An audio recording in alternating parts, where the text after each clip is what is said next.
burneth as the fire, it shall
Top of the day, beautiful people. Top of the day.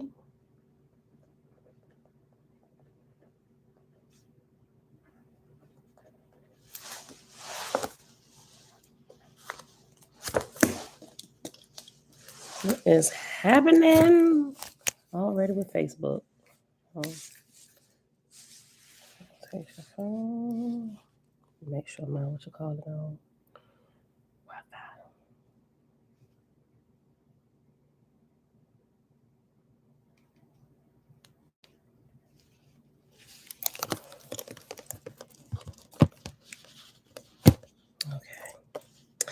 Ema, set apart. Shalom, shalom. Elijah, peace and blessings. Vinette, shalom, shalom.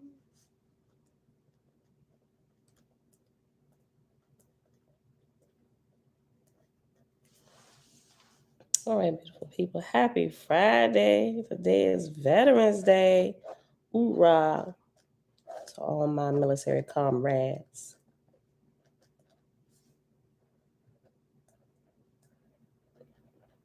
They got a bunch of free stuff out there for the veterans. I never go because it always be too packed stuff. I'm just like, I'll cook my food anyway.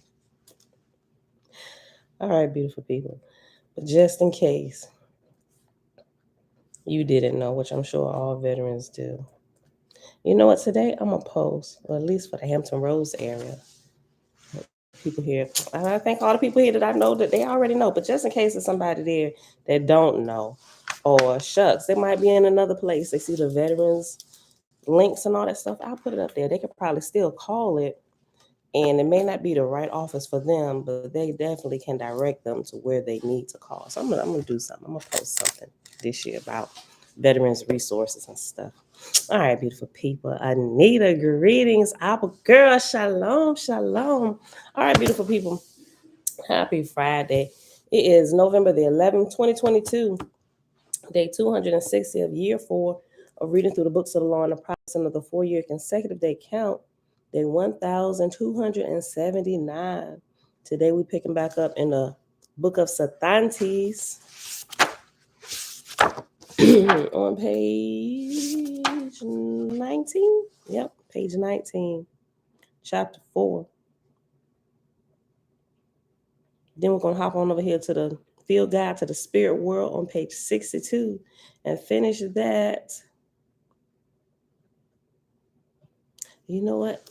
I think I forgot to make the playlist for the Book of Sathantes over here. I definitely know I did it on the backup channel. Every morning when I go to post a video, I add them to the playlist, and I can never find Sathantes. I was like, that's right, I need to create it. But let me say, create this. Get myself a note.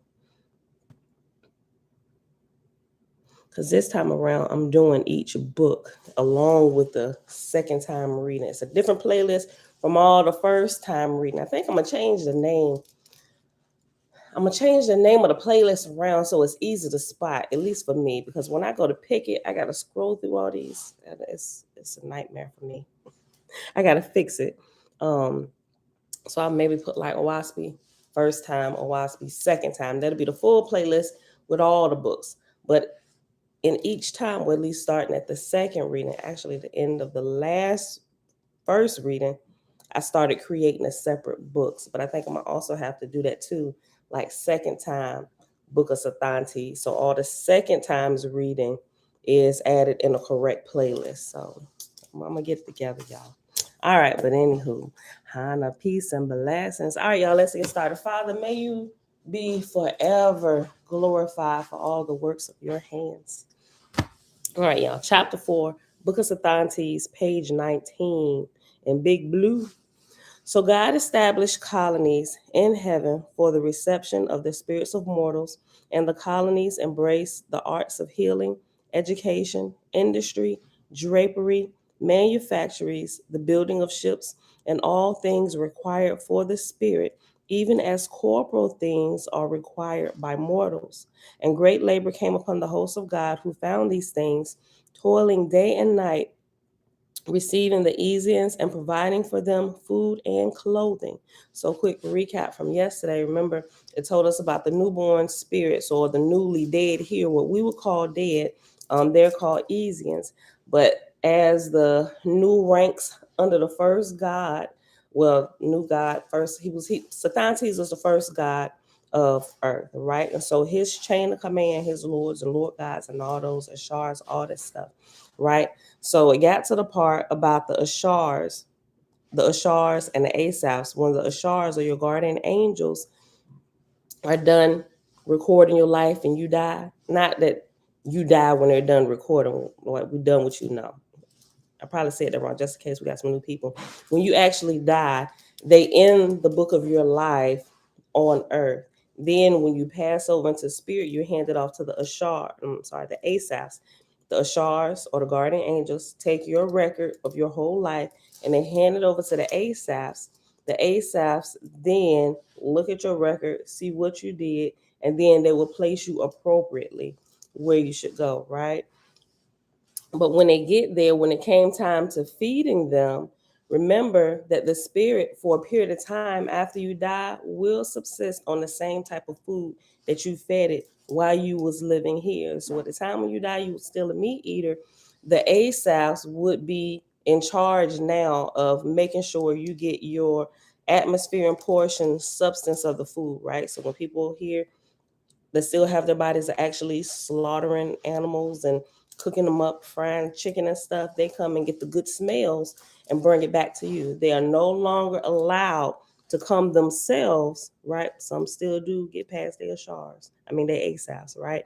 And they engraft themselves upon mortals because if they let them come, they won't leave, right? And they're engrafted, and now we got another mortal or multiple mortals acting crazy, right? They got ASC, OCD, MS, whatever, all this stuff going on with them. So God told the Asaphs, you go get their foods, create a place here, and don't show them the path to get there to stop all this from happening. So, and then when you get here, only feed the ones who have been actually moving and working, and those invalids and those unable to move themselves, because just like we have babies here that are unable to care for themselves, same thing, or some that may be crippled or deformed or whatever, until they are healed and restored, you also feed them. But everybody else, they can work, and if they don't work, they don't eat, right? He said, what was the word he used? Inspire them to work, right? Let them know once all the work is done, then everybody can eat, right? But what you will also do, not just inspire them to work, you will inspire them to help others. And I gave the little analogy about my kids cleaning their room and then helping Bella, with the exception of Isaiah. He's still learning. Okay. So God is chapter 4, page 19. I'm gonna just go back to one because we only got finished with two. Key, infinite, rising, Tabitha, shalom. So God established colonies in heaven for the reception of the spirits of mortals, and the colonies embraced the arts of healing, education, industry, drapery, manufactories, the building of ships, and all things required for the spirit, even as corporal things are required by mortals. And great labor came upon the host of God who founded these things, toiling day and night, receiving the ease-ins and providing for them food and clothing. And many of the hosts of God lamented that they had come to the corporal earth, and they framed songs and anthems of lamentation, and these they chanted even whilst at labor. God was troubled that they should thus lament in the presence of the Easians, and he called together the proper officers that he might rebuke them. But lo and behold, the light of Jehovah spake from the throne, saying, Rebuke them not, O my son. Did I not command them, saying, Behold, I have created a new world. Come ye and enjoy it, even the earth. And when they had come, said I not to them, Enjoy ye all the fruits of the earth, save the fruit of the tree of life, lest ye die? But Korpor spake to them, and they believed in Korpor. Wherefore then shall they not lament? Do they not remember their former homes in Ethera, and thus aspire to regain them? But seek thou, O my son, to make their lamentations a glory in the souls of the Ezians, that they may also aspire to a higher heaven. The voice departed, and God, perceiving the wisdom of Jehovah, commanded certain officers to collect many of the anthems and deposit them in the library of Horeb in heaven, and it was so done. This then is after the manner of their lamentations, to wit, where is my home, O Jehovah, when I was happy and my feet wandered? I dwelt with thy hosts afar, afar, thy glory shining. O the songs of thy upraised kingdoms, when shall I rejoice in the music of my own house? O those sparkling running waters, O the pastimes and feasts of love. Where is it, O Jehovah? It was my home in high heaven. I fell in darkness, wandering soul within me that leadeth me forth. The gardens of Jehovah stood on every hand. O senseless feet to take me onward. Into the darkness was I lured. Sweet perfumes rose amidst the darkness. Intricate in thy glory, O Jehovah, I lost the way. I was lost. The music of thy spheres was shut out. I was environed in darkness. Where is my home, O Jehovah? Why have I forsaken it? Crystals and high arches on every hand, full, standing out, shining, and the songs of my sweet loves. Such was my home and place of revelry. I bartered them all away, wandering forth, buried me in the opaque and the dark. Oh, for my home in high heaven, mirth, song, rest, and love, clear shining. Thou, O Jehovah, hast given me sons and daughters. Out of this darkness, my gems were born. Oh, I will polish them up. Kin of my kin, I will raise them up. Thy goodness in heaven above will come in ships of fire descending. My jewels shall enter and rise with me. We shall search for my home, the haven of rest. I see thee, O Jehovah, afar off, higher than the highest of heavens. O hasten my home and my rest. O ripen these, my precious diadems. O take us to ethereal worlds. But no one could repeat their numerous lamentations, for there were hundreds of thousands of them. And as the Etherians sang them, the Ezians, the newborn, the atmospherians, listened, longing listened, and looked upward. So these are the ones that Enoch talked about, the sons of God who came and had sex with the daughters of men, right? They longing for their home. They said, we got to be down here and take care of these babies we done just made, right? Listen, y'all, look up. I got a home that's not here. Look up. Everybody look up. Oh, that we may come back home. Chapter 5, y'all. Zechariah Yahu Yasharal. Shalom, shalom. Selah. Peace. I take Belinda Brown Hager. Hey, animalistic nature. What's up? All right, chapter 5, page 19. In the first year of Horeb, there were received into God's kingdom in heaven 1.5 million Ezians, men, women, and children born of the earth. And there were still left within the different divisions of the earth with the Lord's 3.25 million Ezians, being for the most part fetals, and after 3.25 million. So reference number 3 and 3 at the bottom says millions of. All subsequent similar changes are not footnoted. See editor's note number 2. Next page. Page 20, verse 2. In the first 100 years there were born of the earth 170 million Ezians. Such then was the number of 3 generations of Ehims, which is to say that in those days the number of the inhabitants of the earth, not including the Asuans who were not created to everlasting life, was 54 millions, and already had each of the Lord's heavenly places become large kingdoms. In those days, the period of 5 years was allotted to the Ezians as their time of infancy in heaven, requiring nurses and helpers, but some of them required many years more. Okay, so this is the first time where it tells you 5 years you in that first place. Okay. I knew it was the first part. I know definitely when we get into um the book of divinity, it goes through this, but I knew it was in here somewhere before we got there. Okay, verse 3, I'll read it again, page 20. In those days, the period of 5 years was allotted to the Ezians as their time of infancy in heaven, requiring nurses and helpers, but some of them required many years more. After 5 years, the Ezians were taken from the nurseries and taught by symbols and objects the rudiments of education, and drilled in processions and music and dancing and gymnastics, but every day they were required for a brief period of labor, some at weaving, some spinning, and some in transportation. And after transportation is reference letter D. Hold on. Yeah, reference letter D. So let's go to the end of the chapter, which is found on page 37. And D says, in other places in Oahspe, there are descriptions indicating that the vapor of earthly oceans create the atmospheric oceans, and the spiritual component of earthly terrain creates atmospheric terrain. These rise to certain levels and become the lower plateau of atmospheric heavens. Atmospheric spirits labor in a manner similar to mortals. Consequently, there are all manners of factories, industries, and methods of transportation. 1882, Elohist edition. All right, so let's go back. Page 20, verse 5. I'll read 4 again.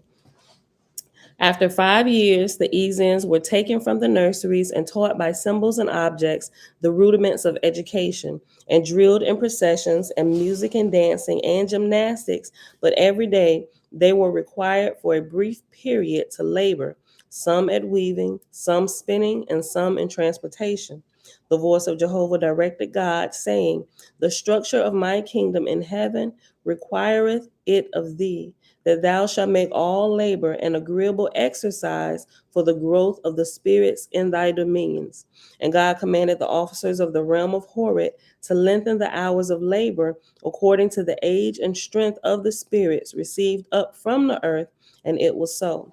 Jehovah again spake to God, saying, in all labor thou allottest to those who have sprung up from the earth, freely give to them to do whatever they desire, but thou shalt not suffer them to return to their earth kindred alone, unattended, least because of their love, they engraft themselves, becoming bound to mortals. But when they have lived 50 years in heaven, thou shalt not only permit them to return to mortals, but thou shalt direct them to do so. For in this period, they shall have no further desire for engraftment.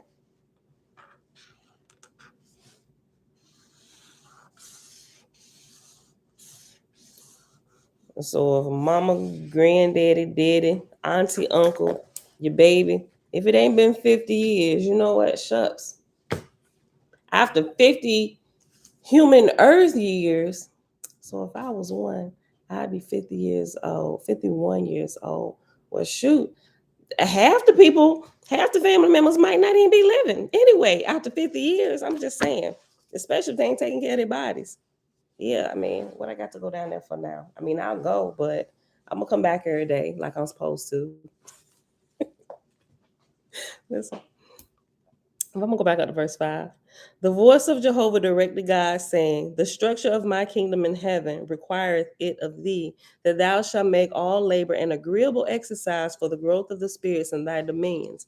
And God commanded the officers of the realm of Horeb to lengthen the hours of labor according to the age and strength of the spirits received up from the earth.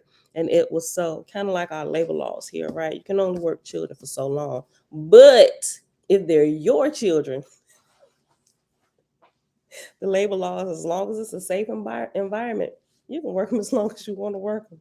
I mean, for real, it kind of says that in between the lines. Not that we work them so they can't work no more, but I'm just saying, if they're your own children, we would think that you're going to exercise some common sense with your own children and not run them into the ground, right? But anybody else's children, 2 hours, 2 to 4 hours school night, depending on how old they are. And then you can't even work them until they're 15 years old. Some places you might get away with 14, right? Same type of laws being passed down here.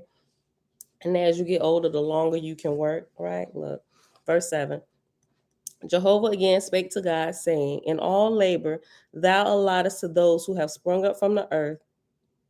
Jehovah again spake to God, saying, in all labor thou allottest to those who have sprung up from the earth.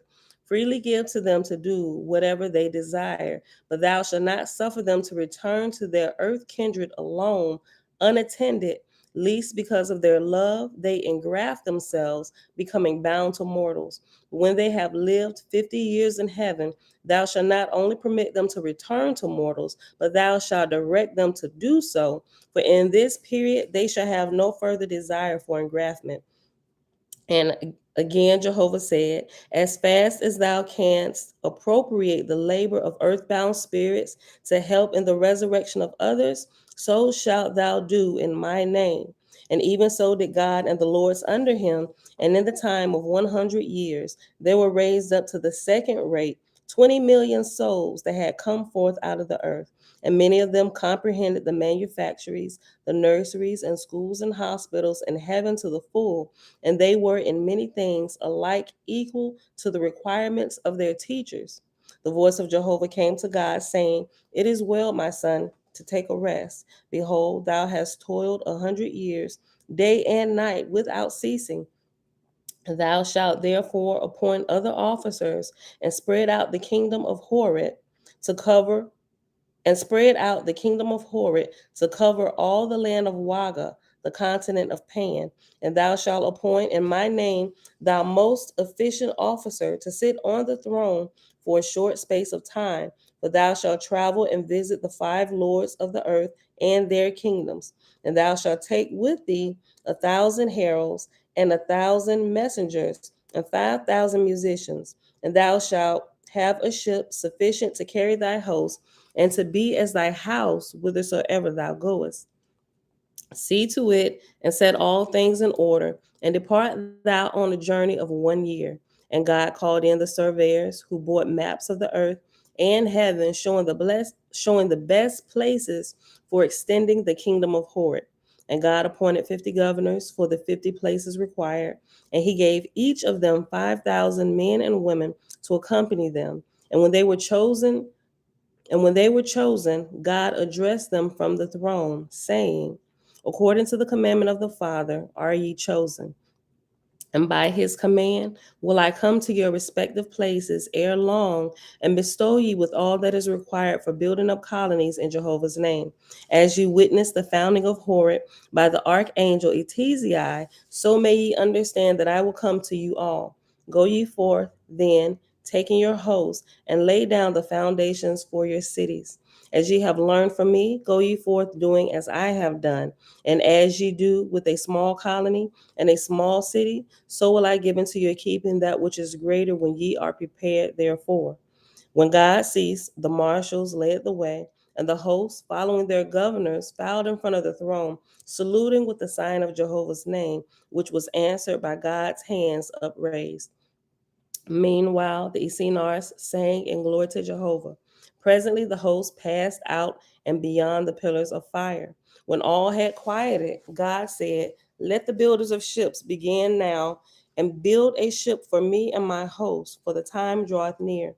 And let the graders choose from my laborers who have toiled 100 years, day and night without ceasing.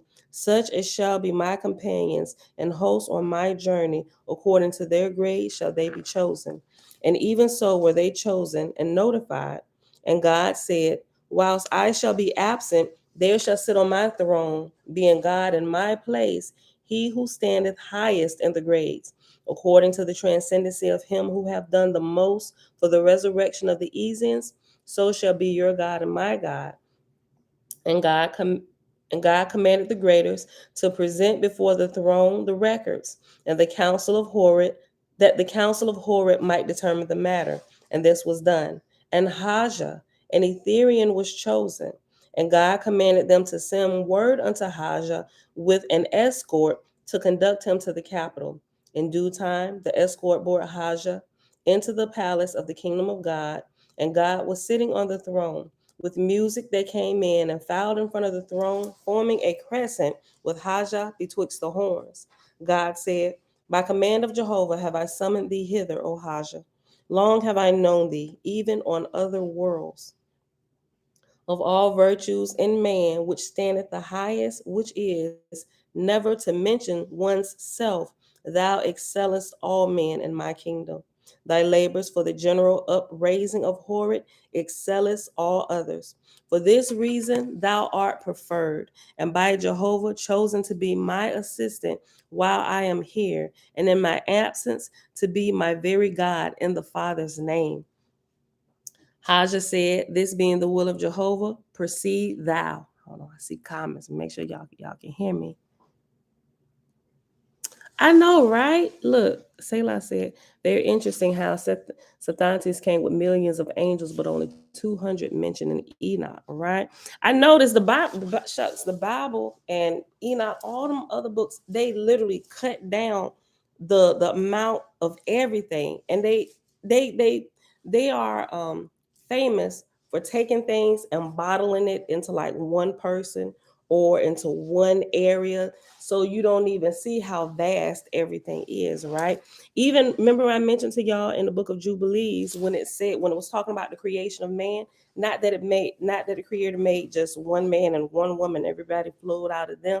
He said he created 26 kinds, right? And I'm like 26 kinds, but clearly here it says he created hundreds and thousands, right, of couples at the beginning, right? So I'm just like, this is interesting. Everywhere you see this, they just kind of dumb down on numbers a whole lot.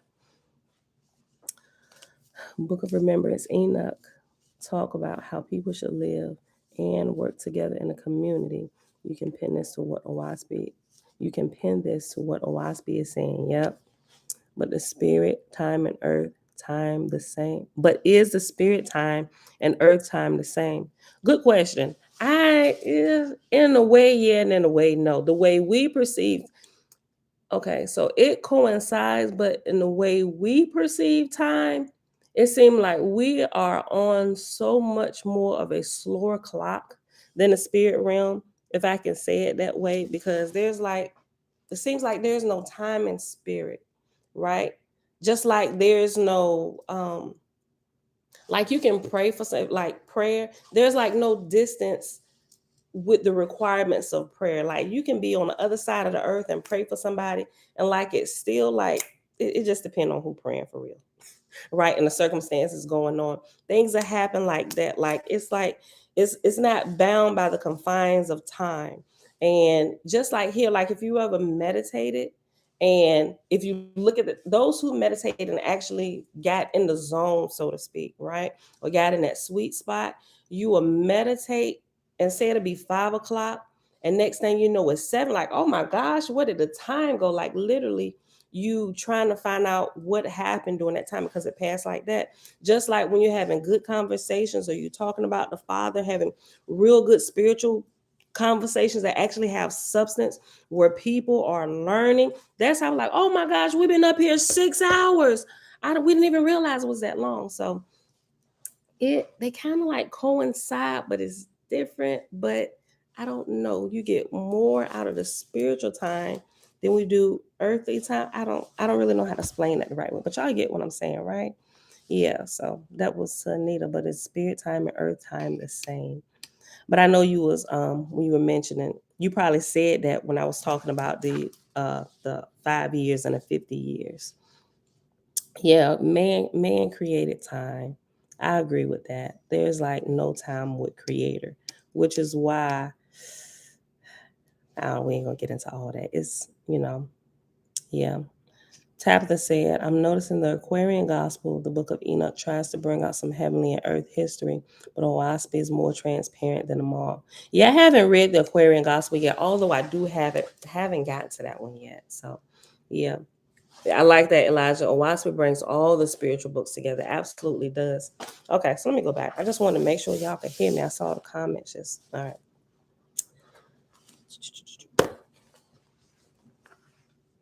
Oh, okay. Let me read verse 22 again and go. Who we at? 30 minutes. Okay. Verse 22. And I think let me see how long chapter 6 is. Okay, I'll read to the end of chapter 6 and then we'll hop over to the field guide. Spirit time and earth time are different unless the spirit is lingering on the earth plane. That makes sense, Selah. Spirit time and earth time are different unless the spirit is lingering on the earth. Yeah, I get that. Yeah. Okay. Page 20, verse 22. God said, by command of Jehovah, have I summoned thee hither, O Haja. Long have I known thee, even on other worlds, of all virtues and man, which stand the highest, which is never to mention one's self. Thou excellest all men in my kingdom. Thy labors for the general upraising of horrid excellest all others.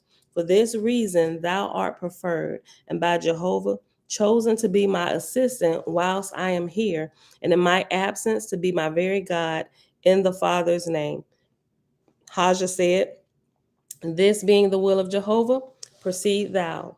God struck the gavel, and the holy council rose to their feet. God said, in Jehovah's name, I salute thee, Haja, as God of Tech, to hold dominion in Horeb. And after God of Tech, or Teek, it could be Tech, T-E-K. It's reference letter E. Hop over to page 37, and E says, see plate 13, tablet Iyadzin, 1882, 1891 edition. Plate 13.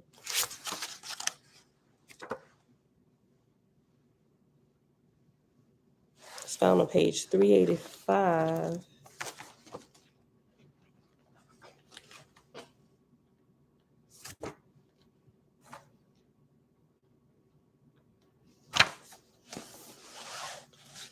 Yeah, page 385, plate 13, tablet of Ahiodzan, a system of numeration. And after Ahiodzan is reference number 22, and 22 at the bottom just says tablet of Ahiodgal, or numeration.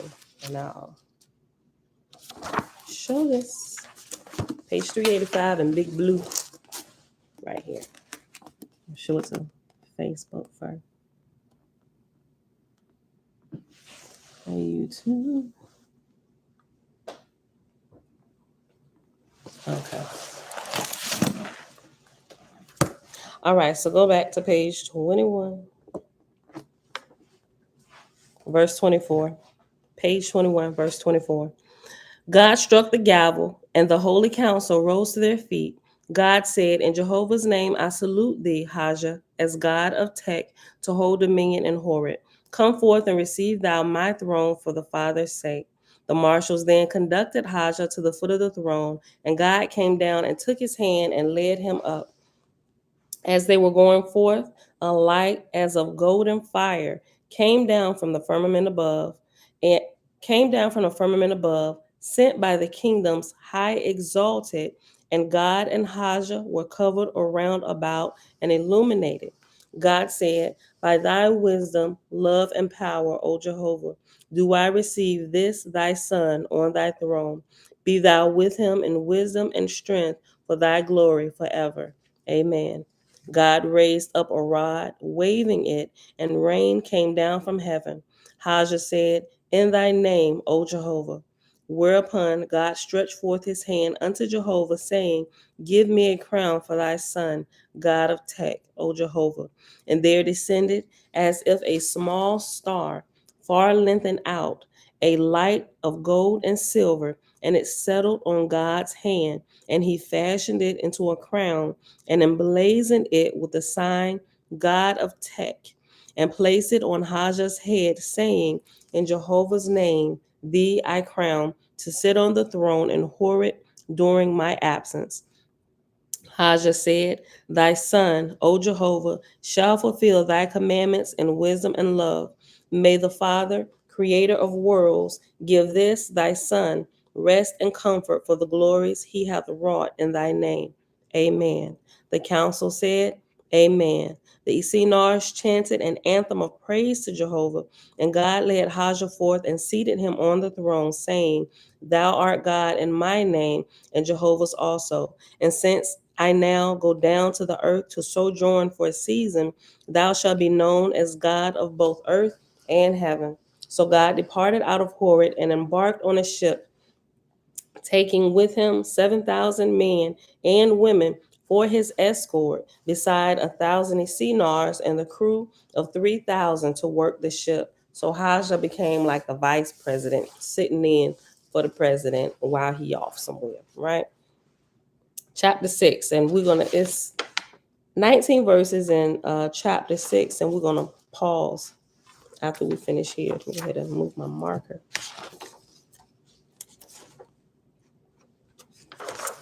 Okay, page 21, chapter 6. And God went to the provinces of the governors of heaven, dwelling on earth, whom he had appointed and sent forth.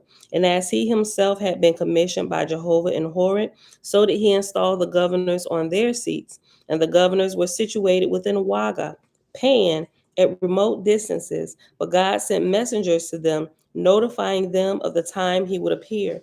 And the Lord, being apprised of God's journey, established a protectorate in the Lord's kingdom in the city of Ulu on earth, and went and joined the ship of God and traveled with him throughout Waga, being present at the inauguration of the governors in these heavens.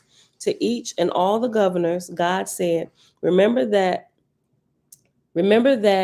which is given to my governors pertaineth to the things in heaven.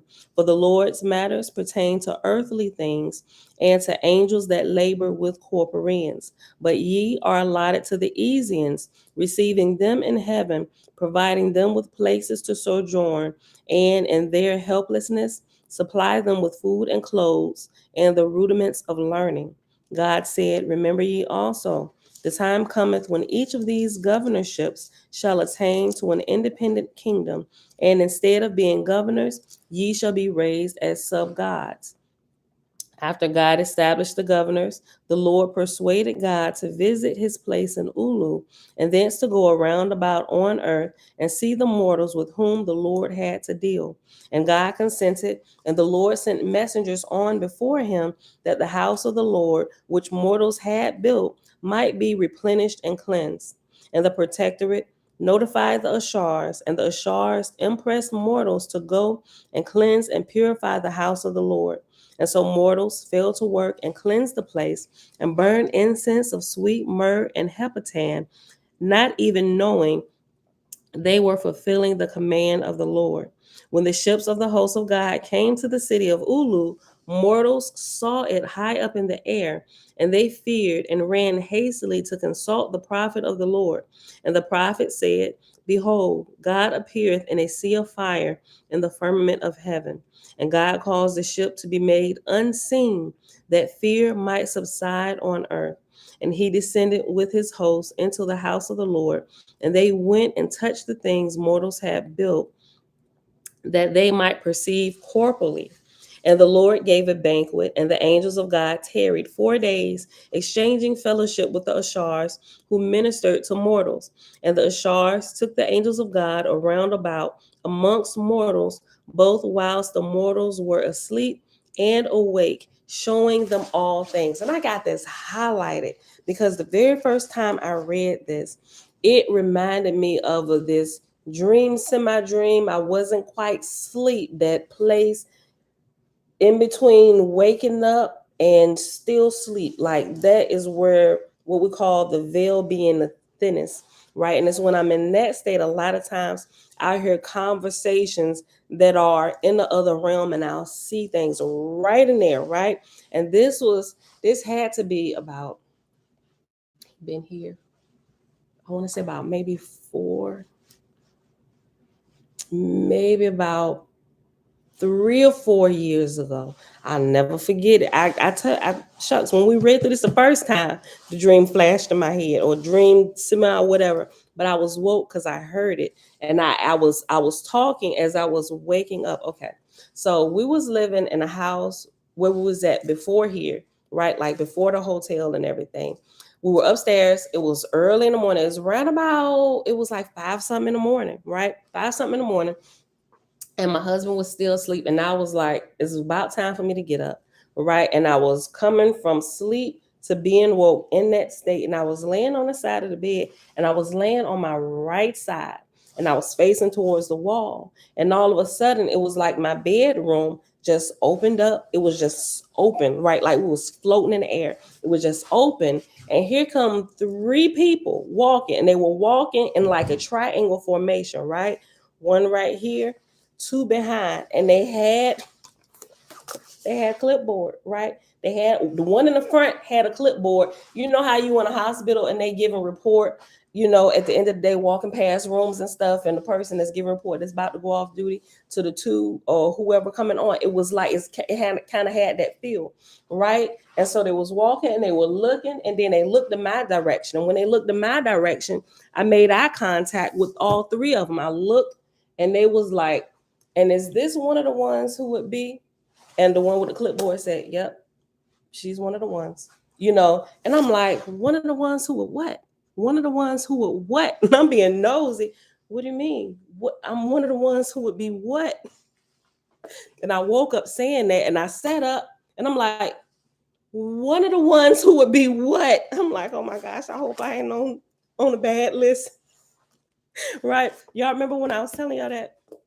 So listen, it says, and the Lord gave a banquet, and the angels of God tarried 4 days, exchanging fellowship with the Ashars who ministered to mortals. And the Ashars, and this is the part I got highlighted, and the Ashars took the angels of God around about amongst mortals, both whilst mortals were asleep and awake, showing them all things. And so I still don't know what they was talking about when they said, yep, she's one of the ones who would be. And that part, it died out. Like it was like I was prevented from hearing what that was. I heard everything up until that point except for what it was that I would be one of the ones of. I'm just like, and I think about that from time to time, and it just triggered it again reading over this. I don't know. Okay. Verse 10, I'll read it again. Hold on, let me go back. I'll go up to verse 8. When the ships of the host of God came to the city of Ulu, mortals saw it high up in the air, and they feared and ran hastily to consult the prophet of the Lord. And the prophet said, behold, God appeareth in a sea of fire in the firmament of heaven, and God caused the ship to be made unseen, that fear might subside on the earth. And he descended with his host into the house of the Lord, and they went and touched the things mortals had built, that they might perceive corporally. And they gave, and the Lord gave a banquet, and the angels of God tarried 4 days. I mean, hold on. This just said something that I completely missed. Clearly, we know that they can do that. They went, listen, verse 9, and God caused the ship to be made unseen, that fear might subside on the earth. And he descended with his host into the house of the Lord, and they went and touched the things that mortals had built, that they might perceive corporally. So they literally went in, and they going and touched the pew or something. Oh, this was made. They were able to touch and perceive how things were made. Everything that we built or whatever, how it was built, the materials, all they had to do was just lay their hands on it, and they was able to see that. I literally just, y'all probably did, but it stood out to me for some reason. I just like caught that. Okay. And God caused the ship to be made unseen. Turn it down, Pooh. that fear might subside on earth. And he descended with his hosts into the house of the Lord, and they went and touched the things mortals had built, that they might perceive corporally. And the Lord gave a banquet, and the angels of God tarried 4 days, exchanging fellowship with the Ashars who ministered to mortals. And the Ashars took the angels of God around about amongst mortals, both whilst mortals were asleep and awake, showing them all things. And because of the presence of the hosts of God, mortals were aroused with new vigor to worship the Lord, rising early and going to the house of worship and continuing all day, and not one of them knew the cause thereof. On the evening of the fourth day, God commanded his host to prepare to renew the journey, and the ship was again illumined and set for its course. God said, O Jehovah, who createth all, look down and bless thy Lord. He hath from his high estate in Ethera descended to these poor mortals to lift them up. Already he hath toiled with them 100 years. 3 generations have risen up out of the earth, and they began to glorify thee in thy kingdoms above the earth. Who but thee, O Jehovah, can honor thy Lord or know his sore trials? Behold, man groweth up out of the earth, saying, there is no Lord and no God, but his feet and his hands are guided every hour of the day. Yea, when he entereth the unseen worlds, they become seen, but he is helpless in a strange place. And thy Lord provideth him and teacheth him thy kingdoms. Thy Lord goeth from place to place on the earth. He findeth a corner and saith, here will I build a city.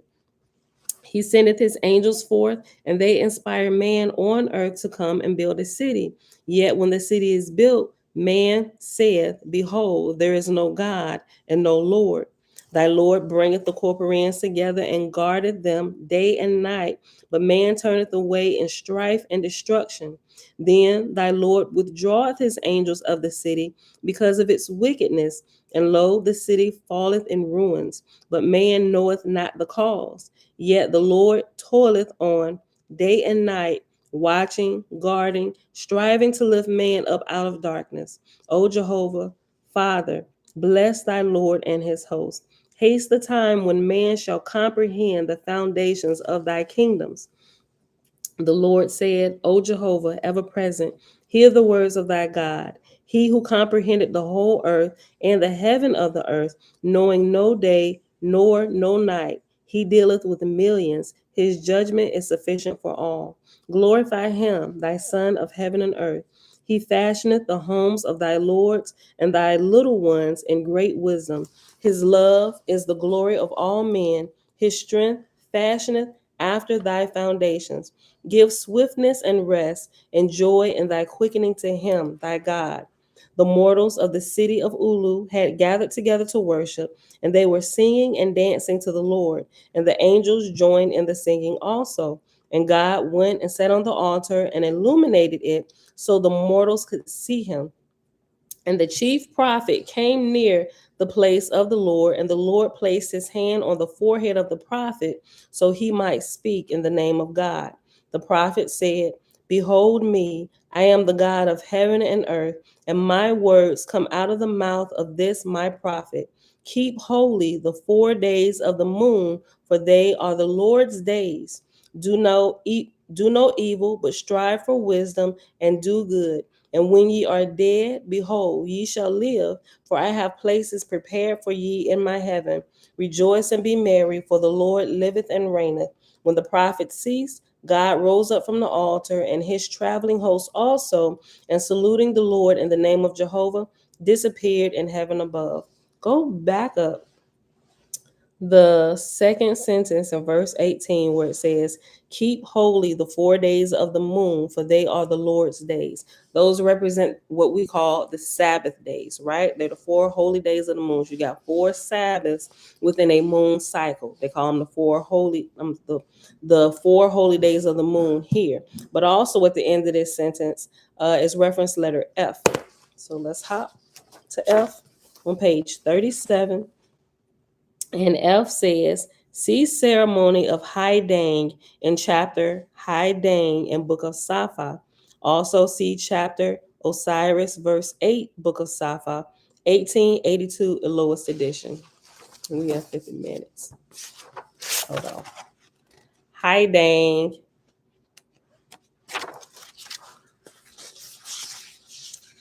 If I remember, Hai Dang is a pretty long chapter. In page 556. It's 2 whole pages.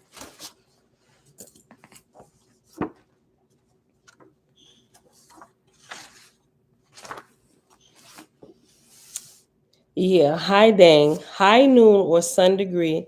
The same tablet is used in this degree as in dawn. The children of dawn always use the sacred name of Eolin, whilst the sons and daughters of the All Light say Eloah or Jehovah. For the full reading of the tablet in Meth, the student will find assistance in the preceding tablets.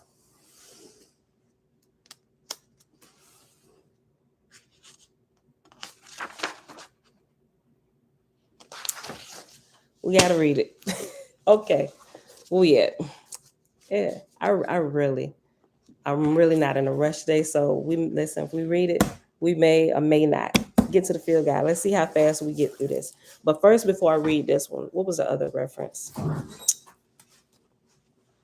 Um, let's read the shorter one first. Also see chapter Osiris, verse 108. All right, hold on. Let's go back. My fingers here.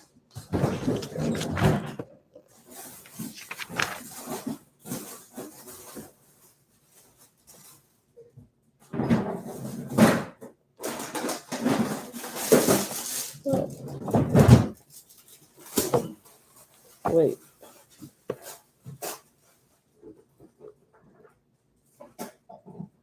See chapter Osiris. Where is? Okay, Safa.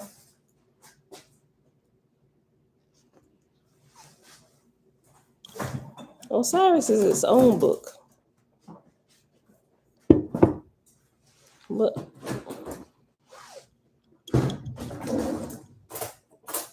am I tripping?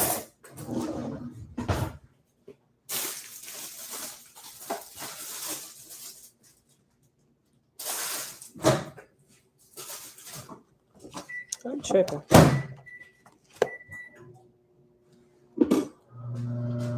Also see verse. Also see chapter Osiris, verse 108. Hold on, y'all see a chapter Osiris in the book of Safa? Those that got it. Hold on. Am I tripping? Because I don't see it. I just went to the table of contents.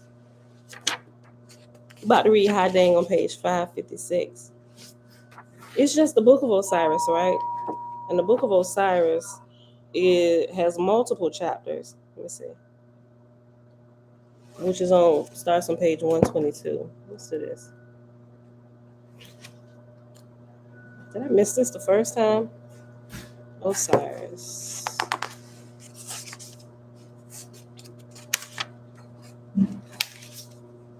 Yeah, it is.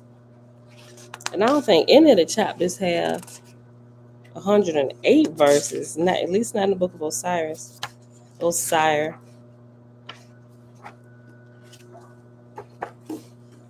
108. It's not 108 in this. What is the longest? Hold on.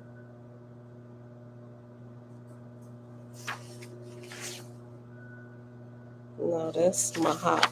I don't know. So for the time being, until I figure it out, we're just gonna read this High Dang, right? So go to page 556. Jamia Shalom. Nazarene Nassim Shalom. Okay.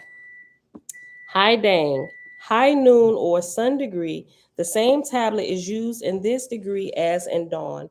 The children of dawn always use the sacred name of Eolin, whilst the sons and daughters of the All Light say Eloah or Jehovah.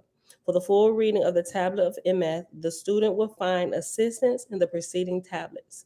Dang, D-A-N-G. Let the faithless remember his Father in heaven. The rising sun adorneth the east. Here the one Tavis or the Tavis and the Emetha give the signs of dawn facing to the east. And after Emetha is reference letter V. So let me go to the end of the book of Sapphire. And I believe it's just Emetha. I believe that just means faithless. Like Emetha is faith. Hold on, V. Page 573, Emeth is faithless, singular. Emetha is faithless, plural. Okay, yep, I remember that. Emeth. Okay. Verse 2, page 557. Dang. Give voice, O ye that remember him. His name is a power in heaven and earth. O and I. In Jehovah's name, the salutation and signs withheld from publication. So this is like a conversation going back and forth. Verse 108 is 530. Thank you, Hannah.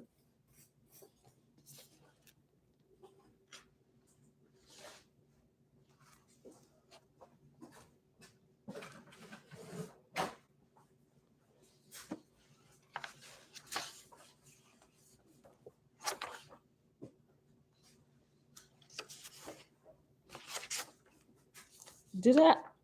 Oh, okay. I get it. Osiris. Where it starts on page 5. Well, it don't start there. It's the whole, it's this chart. Right. Okay. Yeah, Samoan interpretation. Okay, I remember. This chart, plate 63. Up here, if I remember correctly, this chart has 100 and what was this? 121 emblems on it, and 108 is this 108? Where'd it go? Hannah, you retracted the message. Hold up. But I see, hold on. The high priest shall set the sign on the moon that the unlearned may also know the sacred days of man. I think that was right, sis. I think, listen, because it was just talking about, hold up. Let me make myself a note here, this other footnote. Hold on. Page 530. Let's go back. Wait, because we was talking about the sacred days of the moon, which is why we got to go to High Dang. Like, it would have took me forever to figure that out. Hold on. Who is it?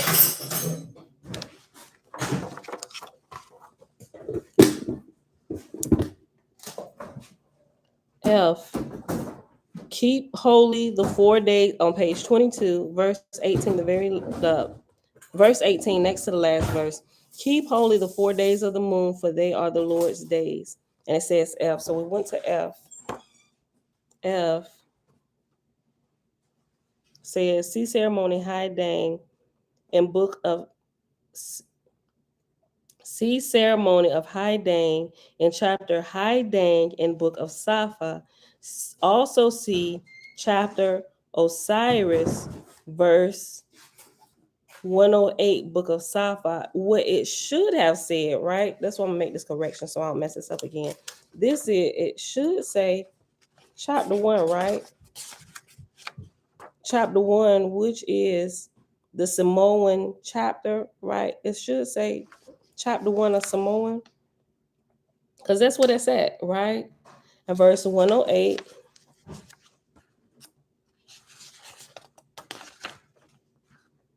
Osiris begins at right above the plate of Aries, plate 65 to the right side. Osiris being interpreted as I am the light, the life and death, right? And go over, keep going. And when you get to page 530, verse 108, the high priest shall set on the moon. Hold on, let me start over. The high priest shall set the sign on the moon that the unlearned may also know the sacred days of man, i.e., Mass. And it has reference letter G. Hold on. I don't know. Page 5. Let me put this page 530. Just in case.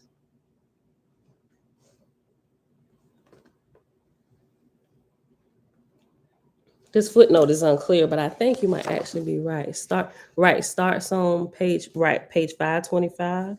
Right. Okay.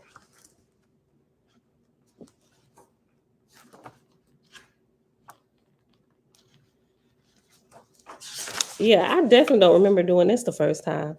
Probably because I was confused the first time. I'm gonna have to go back and watch it again.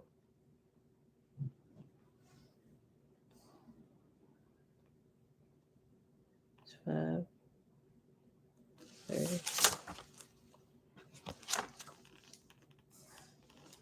Page 530. You said 539.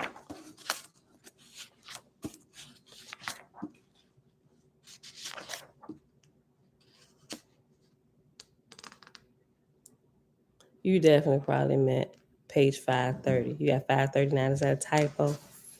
I'm already trying to figure this out. Yeah, I think that might have been a typo because page 539 is not. Okay, son, love you too, Joe. I say. Okay. All right, so let's just go back to High Dang. Where we at? We're at an hour. Okay. High Dang was page 556 when we started, but go back to page 557. Go back to page 557. Okay. And so when we're done with this, we'll hop over to the field guide to the spirit for a few minutes. Okay. Verse 2. Dang, give voice, O ye that remember him. His name is a power in heaven and earth. O and I. I'm not sure what O is. Is O Osiris? I don't know. Osiris. I don't know what O is. But I remember is initiate. O and I. In Jehovah's name, the salutation and signs withheld from publication. D. Before proceeding on the road of everlasting life, let the Hayah measure the bread and meal, that far distant regions may not entrap us in want. If the measure be short, then we must replenish. The Hayar passed 5 times around the altar, spelling the sacred name by the motions of their arms, halting for that purpose at the eastern fire. The Orgives now bring forth a polished stone tablet with chalk or ink to write with, and lay the tablet on the altar to the south of the tripod and the prophet's seat. The Wawa Tusas, or women, 5 in number, bringing water in basins and set them down by the feet of Emetha. Hira saith, Arise, O children of dawn, come to the west of the altar, O children of dawn. This they do. East with sound of gong twice. Hear us, O Jehovah, thy voice be with us, thy wisdom guide us, thy love exalt us, as we hope for thy exalted angels to come and minister to us. O show us, mighty and all perfect, how we can best minister to others who are less fortunate than ourselves. Sting us, O Jehovah, as with wasps and nettles, if we fail to devote our whole time to the lifting up of our fellow men. Thou hast measured all things and made wisely. Hearken to me, O Jehovah. 7 priests, representatives of 7 stars, now pass in front of the east, but face south and salute upward with the 12 preceding signs. East, Jehovah saith, As a builder measureth the place for the house and provideth a sure foundation, let not my chosen neglect the all light that I have given to every soul. Ye are as the stones in one building in my sight, and every one must be squared for the place I fashioned from the beginning. Oh, that's good. Hold on.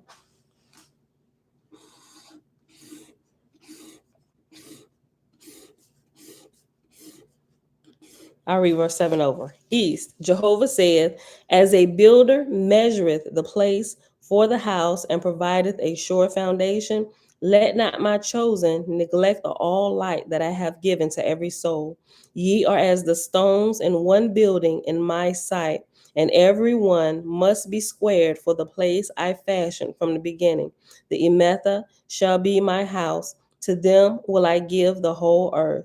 Yea, all others shall fail, but my chosen shall not fail. Jehovah saith, there have been idolaters from the time of the ancients to this day. Yea, they have had idols of stone and wood and brass, and they have had spirits in heaven and hell, before whom they bowed down and worshiped. But I put their idols away, and none can find them. See to it, O my beloved, that ye be searched out and made upright before me. Harya, speak, O Emetha. Remember, Emetha is faithless. Speak, O Emetha, before the Father, raise up your voices. What was the building of the house of dawn? How stood the temple? How stood the spirit chamber thereof? The Emetha here give the description and name of the instruments used, the position of the stars, after which they repeat the reading of the tablet Emeth, all of which is withheld from this publication. After this, the Hira saith, H. By what right are ye in this chamber of light? EM, and I guess EM represents Emetha, right, or Faithus. By right of our covenant with Jehovah, behold the ark. Jehovah's name we have written. H, what was done at dawn in the east? M, a philosopher passed twice about the table of the ancients. He held the key of many in one and disclosed it before our eyes. After that, he lit the incense and departed. Then we covenanted, swearing an oath unto Jehovah, which was duly deposited, and thereupon were proclaimed under a Hawachah and Dargot, and then saluted children of dawn. H. How are ye still? Are ye still steadfast in your oath? M. Yea. H. What more desire ye? M. More light from heaven. H. Of the earth shall man learn earthly things, but light from heaven descendeth to mortals by the angels in heaven, who are the servants of the Most High. East, at the sun, as the sun at noon is to the corporal earth, so is Jehovah to the souls of men. As the eye turneth to the east to behold the rising sun, so turneth the spirit of the child of dawn to Jehovah, the great spirit. North, he hath uttered the sacred name. His hands have made the signs of the ancients. His feet have run quickly to the afflicted, and his substance lifted them up. East, as the wicked findeth strength in armies, so not single-handed laboreth the child of dawn. North, he hath united in a brotherhood with many. In the chamber of holies supplicated he the great spirit. The words of enchantment are at his tongue's end. With his own hand writeth he on the stone the password of the faithest. It is the circumference of all. It extendeth from left to right and from below upward, and it holdeth the symbol of life. And where it says from and from below, it has reference number 27. And 27 at the bottom says from below and upward. Okay, verse 23. East. I am the self within all selves, saith Jehovah, nor things seen, nor things unseen, nor light and darkness are, nor were, but all things proceed out of me and are of me. Into motion and life quicken I them, and all of them are but members of my body. East. I made man a spirit, but I gave him a corporal body that he might learn corporal things, saith Jehovah. Death I made that man might inherit my ethereal worlds in the firmament of heaven. East, but man turned away from me and desired the things of the earth, and after death, his spirit was bound to that which he desired, and he became a wandering spirit on the face of the earth. M. In the midst of my desires, I am cast down. I am unworthy in thy sight, O Jehovah. Have I not set store on my house and my land, and on all manner of earthly things? Yea, as with a chain have I bound my spirit. I'm sorry. Yea, as with a chain have I bound my spirit to become a wanderer on the earth. East. Man buildeth a kingdom, and he gathereth riches, saith Jehovah. Yea, he warreth against his brethren for the glory of the king and chief ruler and profane man. For opinion's sake, they slay one another outright. East. Jehovah said, the spirit of the rich man hath I bound, and the warrior and great captain, and the man of renown, and the leader of men, and his spirit cannot rise up from the earth. A companion have I made him in the lower heavens to the wanton and the drunkard, to the chaotic and foul smelling. M. Never, O Jehovah, will I raise up my hand against any man, nor will I war for the king, nor chief ruler, nor for any man, nor for any land, nor house, nor earthly thing. And though I be placed in front of battle, yet will I not take any man's life. So help me, O Father in heaven. East. And the spirit of the bound have I made to encompass the earth and all places until they put away the darkness that is in them. They shall not inherit my Ethereal worlds, saith Jehovah. Neither shall they hear my voice, nor believe in my person, for they have descended into darkness and are blind and dumb to my glories in the firmament of heaven.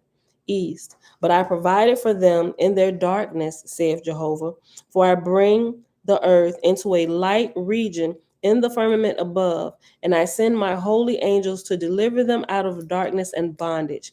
In my name raise they up men with eyes to see and ears to hear, and I proclaim unto all the nations of the earth.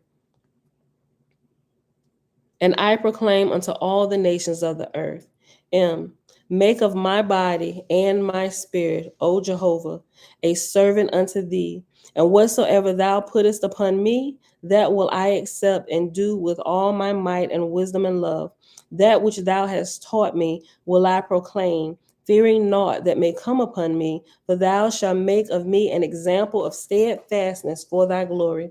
For the loss of my earthly goods will I complain not, nor for imprisonment, nor toil, nor sickness, nor death. To thy servant these things are as nothing. Without thee, O Jehovah, I am as nothing.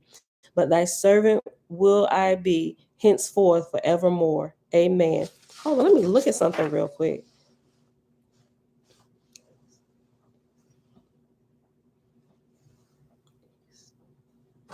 I got to go back and look at this. A thought came to me. What did I? Right, okay. I'm gonna have to go back and look at this. I gotta think this thought all the way out. Hold on, before I even say anything. Okay, verse 33. Hi, I think I'm saying that wrong. Hyar. Hyaarh. Hyar. My friends, what was the light of the ancients? M. To learn the earth and call it Ah. To learn the sky and call it O. To learn the unseen power as the wind and call it Ioa. H. Which was the secret password to the Lodge of Light with the ancients. What was next?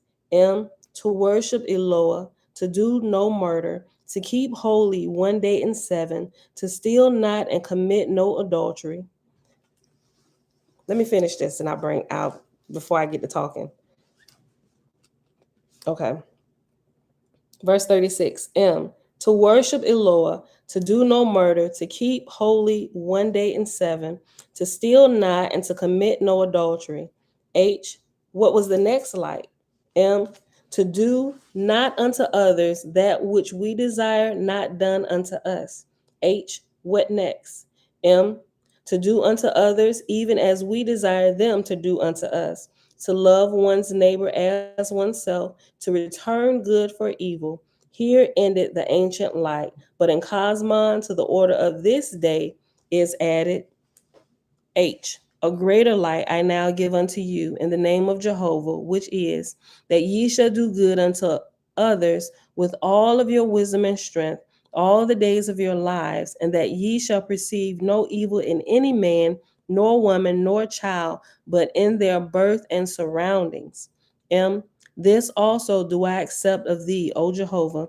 Help me to swerve not, O thou light of my soul, for thy glory and for the glory of thy dominions forever. Thereupon follow the anointing rod of fire and the key to the astronomical problems. After this is the M, are conducted to north, south, west, and east, where they are bestowed with raiment, the ceremony of which is withheld from this publication. Okay, so that thought that I had, okay, this kind of answered it just a little bit. Okay, so I was looking where it said north, south, west, and east, and I was noticing even though the east was speaking or the north was speaking or the south or the west, I began to notice a pattern. I began to notice that I'm thinking, that's why I say I need to go back and double check. I got to read through that again. I'm thinking it's the creator's voice coming from all directions of the earth, north, south, east, and west, because it seemed like as we was reading, it just kept, it just seems like the father is talking, or whoever is representing him speaking from the east or from the west or from the north or from the south. That's what I was trying to pull together. I got to go back. We won't really have time to do it now, but it says the last verse. Thereupon follow the anointing rod of fire and the key to the astronomical problems. After this, the M are conducted to north, south, east, and west, where they are bestowed with raiment, the ceremony of which is withheld from publication. Okay, where we at? An hour and 15 minutes. Okay, but also something else I was about to mention.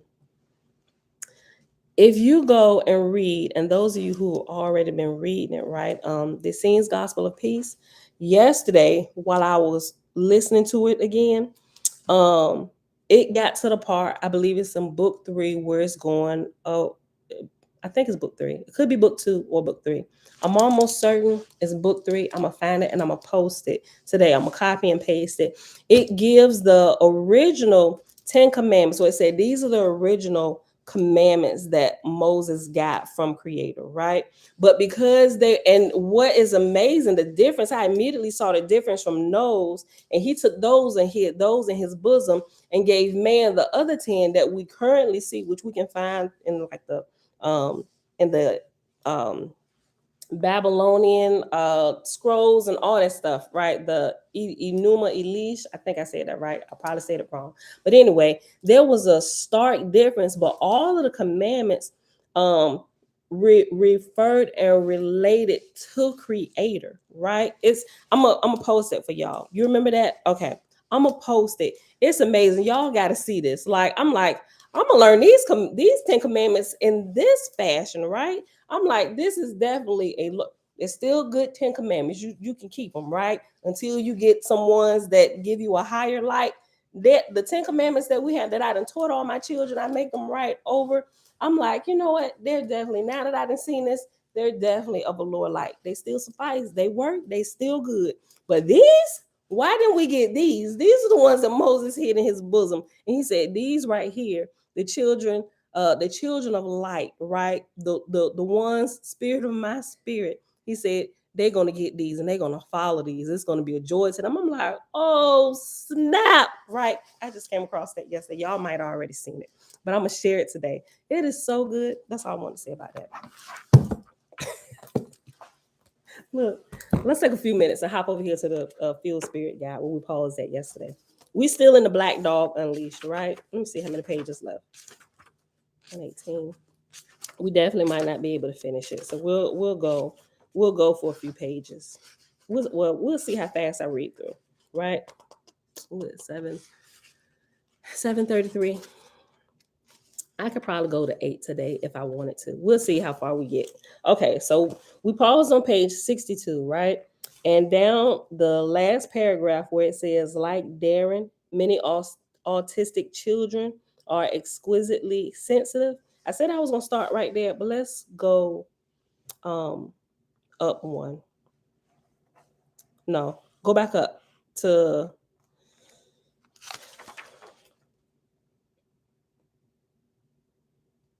let's go back to the previous page where it asked this question, right? Okay. Page 61, very last sentence of the page. Writing about actor Robin Williams' suicide, his friend Dick Cavett asked, and y'all remember Robin Williams, right?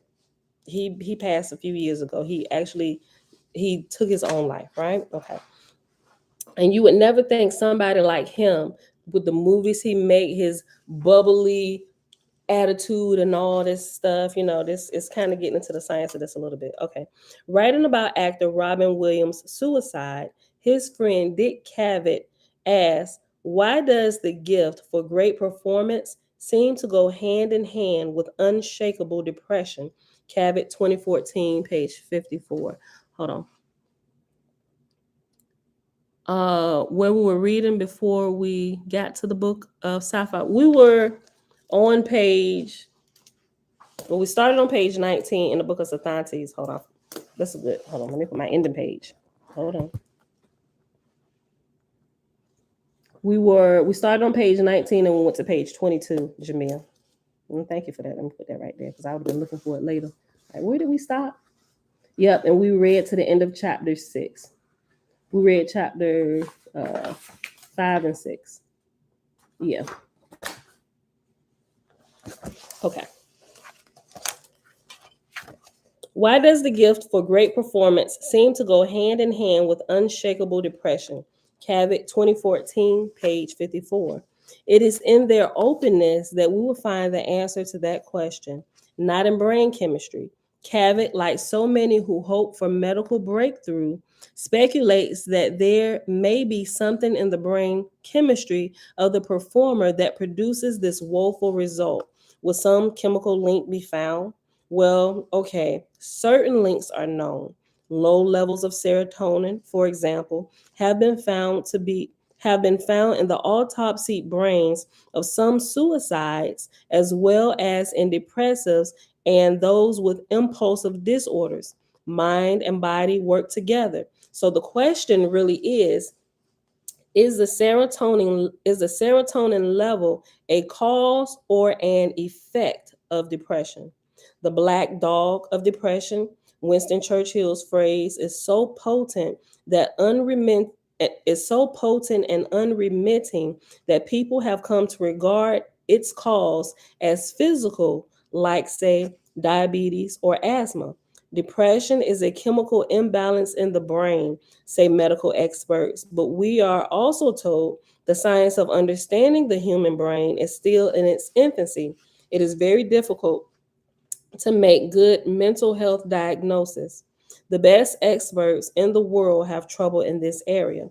Lysac 2013, pages 224 to 25. Sure, they have trouble. The deeper they delve into the physical for answers about the mind, the further they stray from the real but intangible realm of psyche. Out and out psychic sensitives like Darren Owens, who are open to the invisibles and their negative ambience, may not know exactly where the influence is coming from, but they can feel it. Darren, whose psychism probably began at birth, had suicidal impulses at age 15. He prayed to God for understanding. God, listen, I don't know what's going on. Why am I so different? Why do these weird things happen to me? I mean it, God. I'm going to kill myself. So show me your truth. He planned an overdose of pills. Owens, 2006, page 14. Like Darren, many autistic children are exquisitely sensitive. ASCs and paranormal incidents are often second nature. Remember, ASCs is altered states of consciousness. ASCs and paranormal incidents are often second nature. Prophetic dreams, mind reading, foreknowledge, communing with angels, hyper hyper hyperesthesia, hold on, hyperesthesia, crisis telepathy. Some of these children are ghost seers. The hovering spirit, for some reason, is often a deceased grandfather. William Stillman, author and autism advocate, has stressed that this is not unusual for many young adults with autism or Asperger's to reach the dark place and entertain suicidal thoughts. Other folks simply experimenting with ASC's altered states of consciousness have inadvertently landed in that dark place. And that's what we kind of talked about yesterday, about some people on YouTube giving their experiences about what happened to them while they in there trying to go testing out stuff. I don't necessarily recommend that. I only recommend it if the Father is leading you in that direction, because you're probably ready for it at that time, where you can be able to get the lessons out of everything that is trying to be taught to you, so you can grow spiritually, right? And be able to decipher truth from error. Other folks simply experimenting with ASCs or altered states of consciousness have inadvertently landed in that dark place. Sitting in circle, seance, a psychic medium is suddenly seized with a desire to rush away to the rapids and throw myself into the Cuyahoga River. Folder 1966 to page 266. Even seemingly benign pursuits like transcendental meditation and other mind altering techniques of the New Age have been known to trigger, quote, bizarre disturbances, bad trips, psychosis, and suicide, end quote. Shouldn't we then think twice before trying to, quote, blow up and knock down barriers that God has placed in the human spirit to prevent a takeover by demonic beings, end quote. Hunt and McMahon, 1988, pages 51 through 52, and page 267. That God given barrier has indeed been severely breached in the condition known as MPD, aka DID. MPD is multiple personality disorder, aka DID. I don't know what DID is yet. Black depressions and suicidal attempts are all too common among multiples. Examples are too numerous to mention. And after mention, there's an asterisk, and the asterisk at the bottom says the interested reader can follow up with a few such cases in Spencer, 1989, page 86, Thig, Penn, and Cleckley, 1957, page 88, Schoenwolf, 1991, page 7, and Keys, 1981, pages 19 and 23. We'll go back up. One case, though, is worth mentioning: the multiple Billy Milligan, whose own father, an entertainer, in parentheses, comedian, had killed himself. The suicidal strain running families? Yes, it does, but not genetically nor through brain chemistry. Nurture, not nature, points the way. And this is true really in a lot of things, and we can see it clearly just like in your eating habits, right? And you go to the doctor now, doctors who are not like master herbalists or not holistic, what they do to continue pushing drugs to you is they ask you, do diabetes run in your family? Does cancer run in your family? And if you say yes, they're going to start testing you for stuff, right? And a lot of times, not all the time, and a lot of times they're going to find something wrong with you, right? Oh, because you done told them diabetes runs in your family. So let's start checking your blood sugar and stuff, right? And by you doing that, I got smart to this when I started looking into, start taking control of my own health. Every time I went for a checkup, I stopped telling them things ran in my family. I was like, no, I have a perfectly healthy family, right? Because those who treat their bodies right and they eat appropriately, they are perfectly healthy. The only thing that is passed down, and I like this, by nurture, not nature, is the modeling that the parents do to the children. You got fat parents, you're gonna have fat kids most of the time, right? Not all the time, right? But however the parents eat, and if the parents are preparing the meals for the children, them children gonna be eating that same fried chicken, greasy food, things that clog up the arteries, clog up the lymph system, all this stuff. And now you got a 5-year-old gotta have cancer treatments. A 5-year-old that's too big to fit in regular 5-year-old clothes. Things that you because the parents are inconsistent and can't control things, are bringing or literally just pouring these things onto the child, which they have no defense, right? because you are the one who's supposed to be caring for them and teaching them. But what defense do they have against you, right? If you don't eat it, you can go to bed hungry. And how many 5-year-old children are strong enough to be like, no, I ain't eating that fried chicken and that greasy food, I'm going to bed? No, these babies gonna eat, right? Because they hungry. The parents should be in trouble, right? And the parents are in trouble, right? Nothing is passed down genetically. I got to watch what I say, but it's passed down through modeling, right? How you model, just like how you act. You got a nasty attitude and stuff. You see these little babies, and girl, and they're recording it thinking it's cute. I'm like, I'm gonna slap your neck to the other side if you, I gotta watch my kids watching TikTok and stuff like that. So, but seriously, it's not from nature, it's from nurture, from your modeling and what you do, right? I just want to throw that in there. I know y'all all know that though. Listen, one case though is worth mentioning: the multiple Billy Milligan, whose own father, an entertainer, comedian, had killed himself. Does a suicidal strain run in families? Yes, it does, but not genetically nor through brain chemistry. Nurture, not nature, points the way.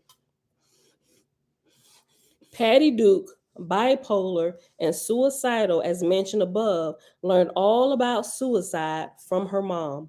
An explosive and depressive personality, the mother was given to suicidal threats, once actually turning on the gas jets and vowing to kill herself and all of her children. Duke and Hodgman, 1992. What's that? 5, 6, 7, 8. Page 8. It gave me the Roman numerals. I had to count. Okay. Thank you, Tabitha. She said, just the other day, I told my daughter we don't pass down sickness, we pass down bad food. That's right. Never. Hey, girl, Miss Amazing Wonders. Hannah said, dissociative identity disorder. Oh, thank you. Out. DID. Thank you. DID stands for dissociative identity disorder, previously called, oh, okay, I get it. AKA DID. Okay. Dissociative identity disorder, previously called multiple personality disorder, is usually a reaction to trauma as a way to help a person avoid bad memories. Okay, got it. Thank you. All right, so okay. The last paragraph on page 63. What time is it? Okay. In another family drama, the mother of a 24-year-old daughter who had killed herself over a failed relationship in turn tried to take her own life. She hoped to join her daughter. Instead, quote, she found herself in what appeared to be hell, being jostled up and down by two satanic beings, end quote. Rawlings, 1978, pages 95 to 96. Maurice Rawlings relates this to a similar case of a demon-inspired suicide. A 14-year-old girl became despondent over a bad report card. Oh my gosh. Listen, this is the stuff right here just really things involving children. It really, I gotta be careful because I get overly sensitive, especially people taking advantage and abusing children. I get heated on the inside, and the way people talk to kids, okay, listen. Maurice Rawlings relates this to a similar case of a demon-inspired suicide. A 14-year-old girl became despondent over a bad report card. Her parents had totally focused on her inability to measure up to her sister's grades and her looks. They always compared the two. The girl committed suicide, or tried. Her stomach was pumped and she came out of a coma. Her stomach was pumped, and as she came out of the coma, she cried, quote, make them let go of me, those demons in hell, end quote. Jesus, peace.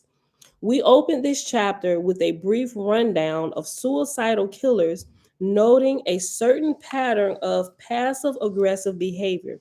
This too is a family affair.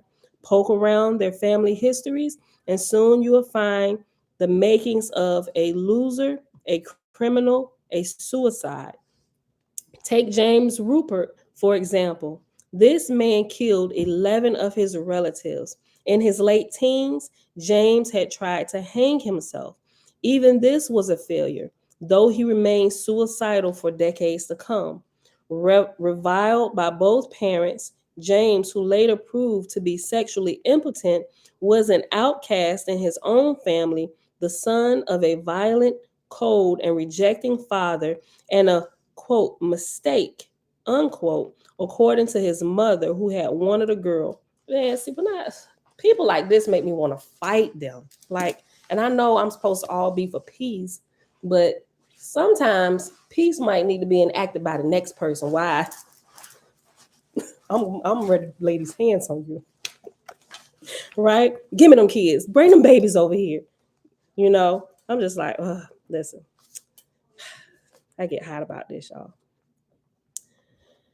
Reviled by both parents, James, who later proved to be sexually impotent, was an outcast in his own family, the son of a violent, cold, and rejecting father, and a quote mistake, end quote, according to his mother, who had wanted a girl. She beat and taunted the boy while showering love on his older brother, himself a sadistic person who locked James in the closet, tied him with a rope, and beat him with a hose and sat on his head. Grisly family histories among suicidal offenders are not unusual, but the norm. Arthur Jackson, a murderous stalker and would-be assassin, had tried to kill himself on his 21st birthday. He was the son of an alcoholic father and schizophrenic mother. The mother of Joe Collinger, another suicidal killer, flogged him with a whip, beat him with a hammer, burned him on the stove, and threatened to castrate him. There are about 40,000 suicides in the United States per annum, and probably more attempts.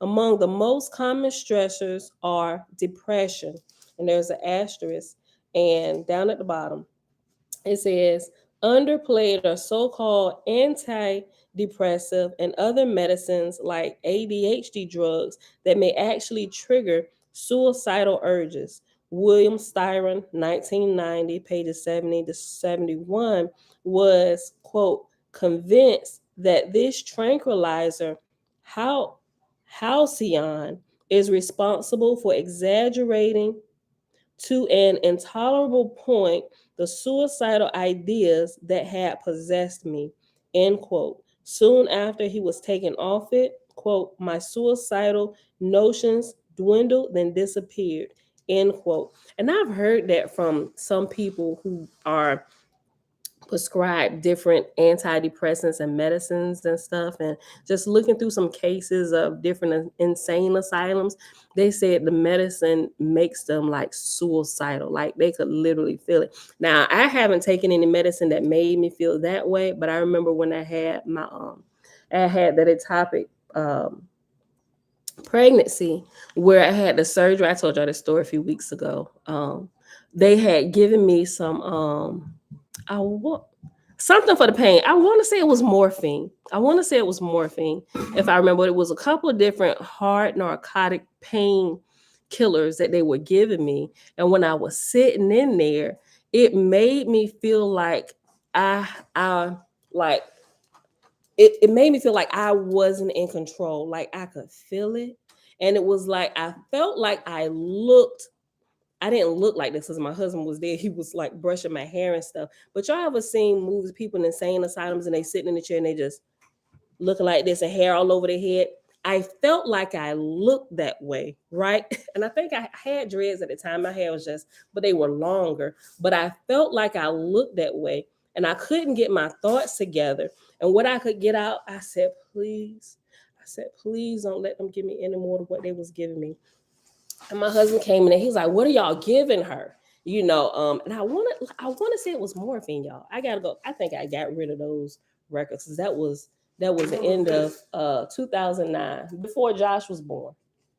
Yeah, I want to say it was morphine, y'all. And listen, it probably was morphine. Morphine, like girl, morphine. It did what do you? But I don't like taking pills. Like anything, it's like I had this thing about taking pills when I was younger, so I don't like to put anything in my body. And it probably was because I'm mostly natural. It probably like extremely, it like did a number on my system, and I felt like I was drooling at the mouth. By the time I was like, listen, I need to get out of here. I said, take me home, please. And that's when my sister, because she hadn't become an RN yet, but she was able to be approved where they still lived in Augusta, Georgia at the time, and she was working at the hospital there. But they had this program to where, like, if you have a family member who has had like major surgery or something, you could put in a request to go be their home nurse. And when this was happening, my husband had called my sister and he was letting her know what was going on. And she had recently become aware of this. And she said, well, I'm not sure if this will get approved, but yeah, get her out of there, you know.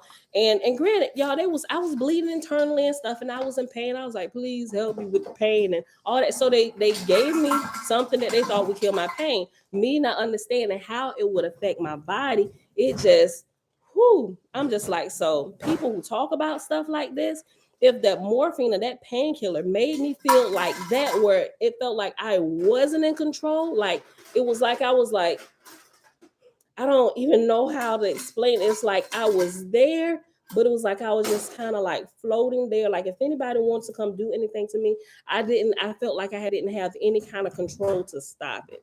And thankfully my husband was there 24/7. And by the time I was able to get out, I'm like, babe, that's what is. And I remember myself trying to pull my words together. I'm like, what, what are they giving me? I said, please don't let them, I was messing my words up. Please don't let them give me any more of what they're giving me. I'd rather be in pain. Right. And so I was like, the only thing I'm going to take is Motrin. I said, give me Motrin. I said, anything else, I'm just going to have to trust and believe the Father that it's going to have to take care of this pain. Right. So, but anyway, my sister got approved and she actually came, they didn't give her leave, but they actually paid my sister to come here. My sister was here for 2 weeks with me, helping me recover from this surgery I had from this ectopic pregnancy where I was bleeding internally. Like when I said I had no strength, I couldn't even walk, like my breath.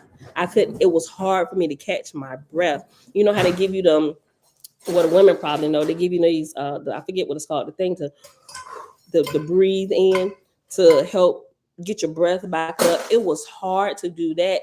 And shucks, that took like, I want to say like 4 to 5 days before I could get a good full breath in. I didn't realize that's the first time I ever experienced like a surgery and how much it literally takes out of you. Like it literally can take your soul out of you, right? Like literally, it can detach your soul from your body and you just be out of here. And now you're really floating around. I'm just like, listen. Okay, so I haven't experienced like the spirits telling you to take your life or the suicidal thoughts, but I've been in a place where I felt that I had no control over my body. Like I was just like hovering there, like, you know. So I know this is, like I said, I thank the Father that it has never gone to like suicidal tendencies and stuff like that. I'm just like, I'll stay away from everything. I need to be in complete control of my vehicle at all times. I mean, I think we're too happy to even have a suicidal thought, to be honest with you. You say what? We're too happy to have a suicidal thought. Oh, People be like, well, this suicide. Yeah. Well, I'm sorry to harm you. I was joking about that. I was joking about that yesterday. Hold on. You know what, Anita? I went back up. Oh shoot! I almost killed y'all. I'm sorry. Ooh. I'm trying to go over here to the comments. Look, I was going to mention that, Anita. That thought came to my mind. Anita said, do you think this is what happened with Whitney and her daughter, Bobby? That is exactly what happened to them, right? Because I'm doing my studying and stuff, and Whitney was like, oh my God, the queen then passed away, right? You know, I know they call Mary J. Blige the queen, but whatever, you know, but Whitney is the true queen. Ain't nobody matching her voice. But that's my opinion. But when the same thing happened to her daughter, I'm like, wait a minute. But then not that, even the girl's boyfriend Same thing happened to him, right? Like all of this, and even though he wasn't like a part of the family, but you're still kind of under that influence and stuff, and that same type of behavior is being modeled and passed down. I think that's exactly what happened to them. It's sad, you know. You said Key, like the book A Child Called It. I ain't never read it. I don't think it. Look, Jamil said that book was hard to read. If she said it's hard to read and it got to do with children, I probably won't pick it up. Y'all would have to give me an overview because I got this. Some things is like near and dear to my heart, and I just can't sometimes. Beautiful right? people. I'm so sorry for cutting off this real quick, but Jim, look, boy, if you my don't mama keep and my trying daddy to- needs to see this for marriage. Well, thank you. They need some Ooh, time. that's beautiful. Mm-hmm. They need some time too. Ooh, see that. Okay. You know, we like to travel to beautiful places to keep the fires of passion burning between us. Y'all gotta take me to Norway. I swear. You can take your own self to Norway. That is Menopause makes one crazy. I'm so late. Prince, shalom, brother. Hold on, let me go back. Okay. All right. Yeah, he died. Bobby's boyfriend, yeah, he died shortly after he did. And I want to say it was overdosing. It was drugs. They found him dead. Go look it up. They found him dead. You know. Okay, so let me go back to where we at. Ooh, right at 8:00. Okay, so we definitely not gonna finish this, but let me get through to this. I think right after this portion where it pulls from the book of Fragapati. That's at least where I wanted to get to. Okay. Global purpose, shalom. Okay, so go back to page 64. Where it said the second paragraph from the bottom, Grisly family histories. Okay. Grisly family histories among suicidal offenders are not unusual, but the norm. Arthur Jackson, a murderous stalker and would-be assassin, had tried to kill himself on his 21st birthday. He was the son of an alcoholic father and schizophrenic mother. The mother of Joe Callinger, another suicidal killer, flogged him with a whip, beat him with a hammer, burned him on the stove, and threatened to castrate him. His own mama. His mother had schizophrenia. Schizophrenia is that multiple personality disorder? Kind of like it. It's close. It's close. It's like they give a separate definition, but it's close. It's close. There are about 40,000 suicides in the United States per annum and probably more attempts. Among the most common stressors are depression, anguish, hopeless despondency or dejection, unbearable stress or guilt, trauma, grief, crushing disillusionment, defeat, or disgrace. Group suicide is another matter, possibly delusional or mission-oriented. For example, the 1996 mass suicide of the members of Heaven's Gate cult who thought a spaceship was coming to collect their souls and take them to a better life.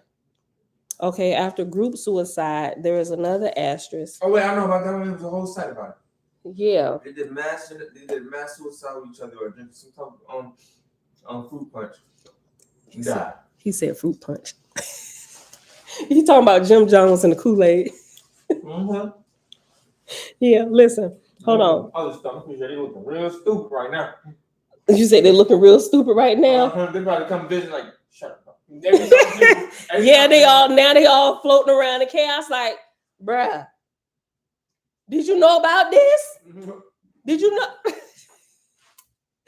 In Mesolithic times, quote, vagabond spirits persuaded mortals to suicide, and they killed themselves by thousands and tens of thousands, end quote. Oahspe, Book of Thor, chapter 6, verse 13. In the archaeological, let's say that wrong.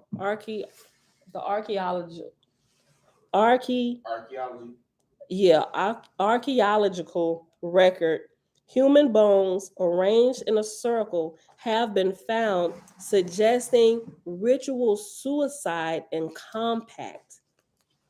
Wow. Okay. What? Yeah. It's archaeology, but it's archaeological. I messed it up. Archaeological. Okay, let's go I back mean, up. I think you said it right. I think Yeah. you're putting too much emphasis on the Probably. on the it part. Look, Brian's Jogi. Look, Bobby Brown's sister is spilling the beans on what actually happened. I missed it. Y'all know I'm nosy. I'm gonna have to go look it up. Okay, so I'm gonna have to go look this up. Brian Jogi, thank you for that, brother. Look, okay, because I really followed this. Look, I was one of the ones because I was doing a lot of my research and waking up out of the church. When I say I prayed for Bobby Christina, I really prayed for that girl to pull through because I noticed that what was on Whitney was passed down to her. I was really praying for that girl to pull through. That was during the time when I was doing my all-nighter prayers, and like every Sabbath we would come on at midnight, and then we would end at 6, and we would stay up there. We wouldn't stay up there like the whole hours, but I would check in, and some people would be up with me, and we just pray all night. And that's when I saved all my clothes, folding, and all this stuff, and some of the deeper cleaning things. I would wait till that day because that's what kept me up. So if I got something to do, I can stay woke and pray, right? But I really, and even during that time, I did a couple videos about her. And one of the all nights of prayer, our focus was praying for her. Like I was really following. I really wanted to see that girl pull through. You know, I even shed a couple tears when they just completely removed her from the, I'm just like, man, But okay, look. Go back up. Page 65. Group suicide. Hold on, wait, did I? No, okay. Back at the top.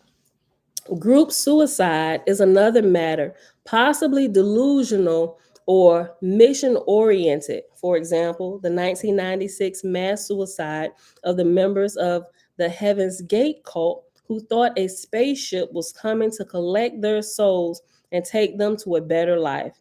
Let us not underestimate the demonic power. One modern satanic priest who turned from his wicked ways and wrote a book about it speaks about his work in, quote, raising a demon, end quote, Wark, 1972, pages 67 through 69, quote, as members of the Brotherhood, we probably understood demons better than most people because we used them to accomplish our evil deeds.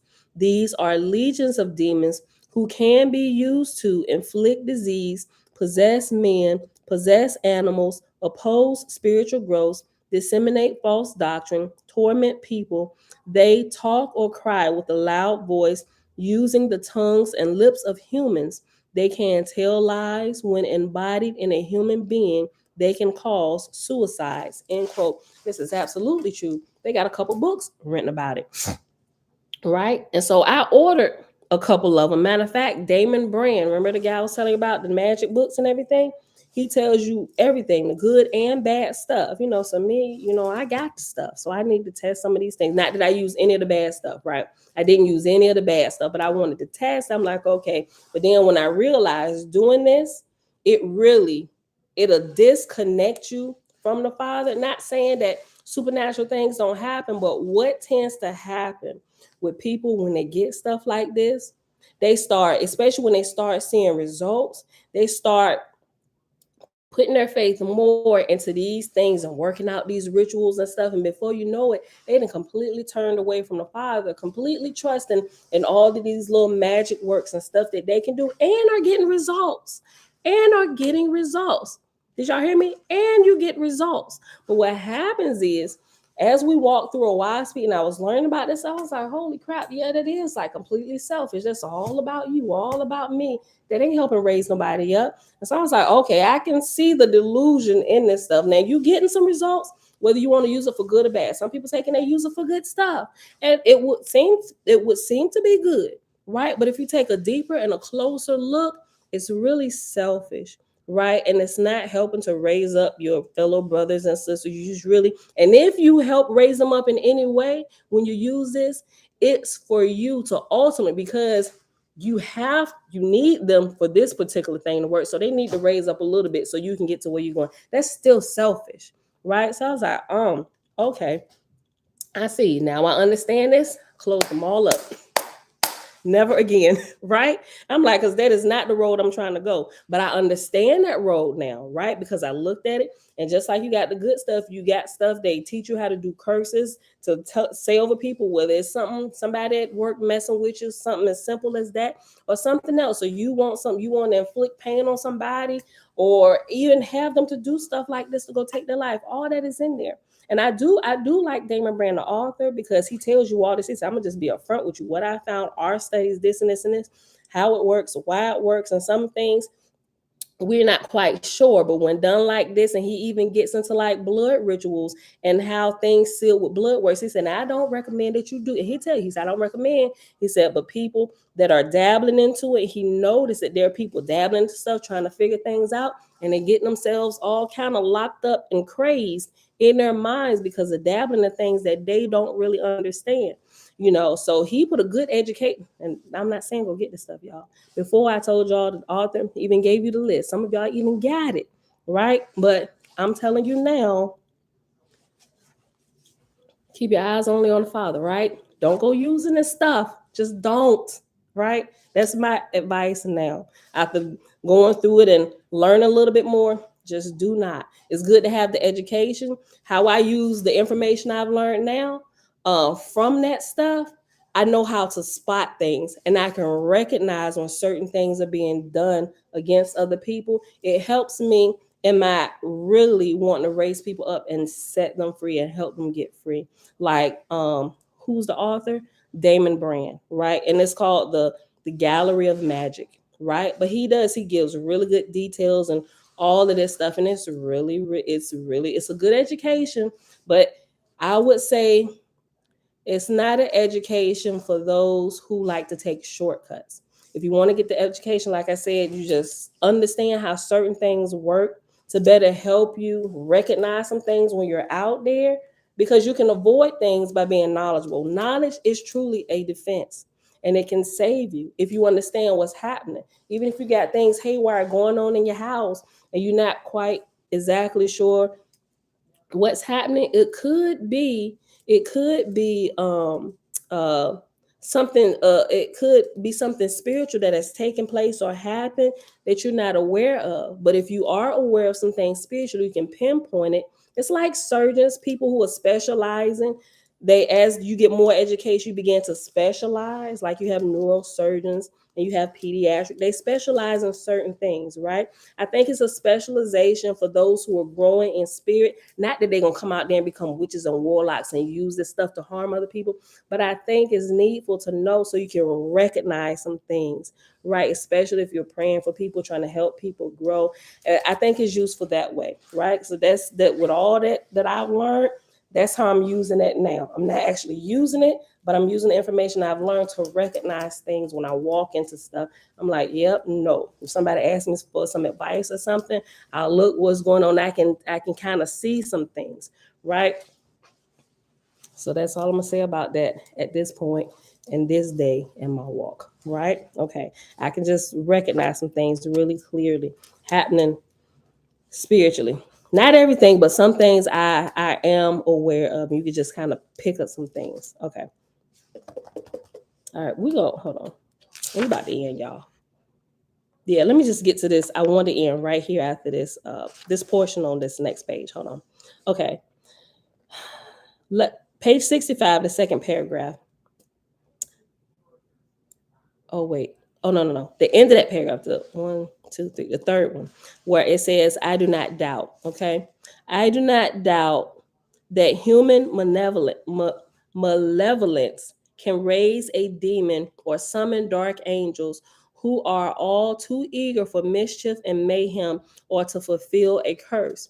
Before being hanged, H. Holmes, the notorious multicide of, quote, Murder Castle, end quote, in the 1890s, hurled curses upon everyone who had played a part in his conviction.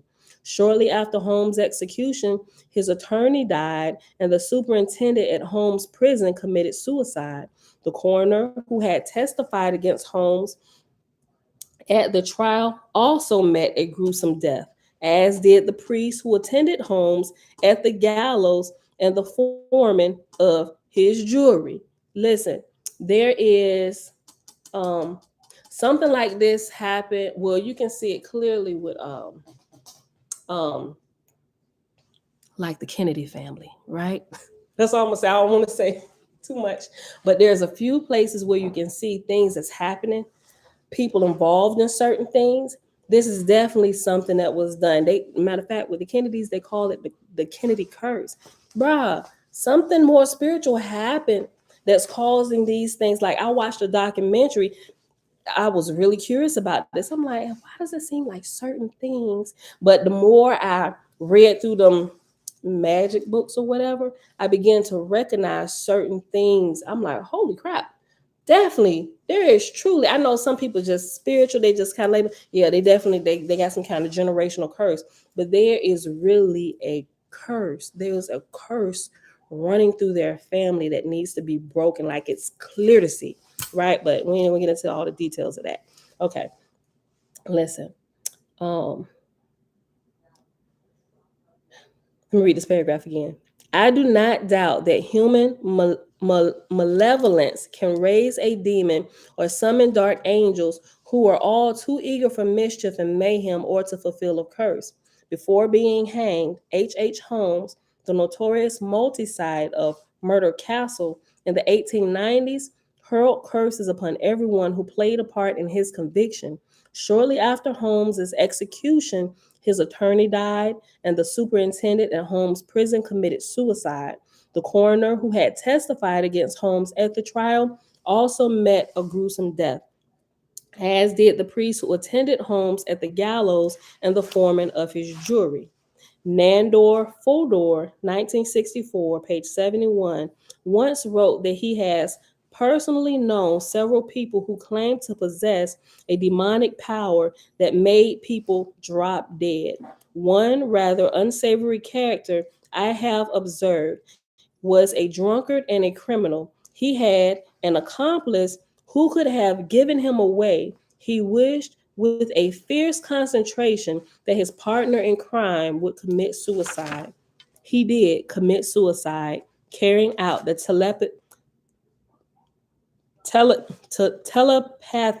telepathic suggestion. If ever there was a psychic murder, this was it. End quote.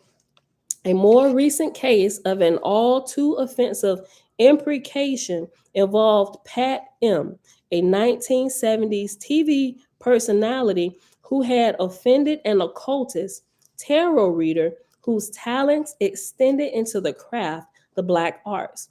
No sooner than he placed a vehement curse upon the pretty, happy go lucky celebrity than things began to go wrong, very wrong.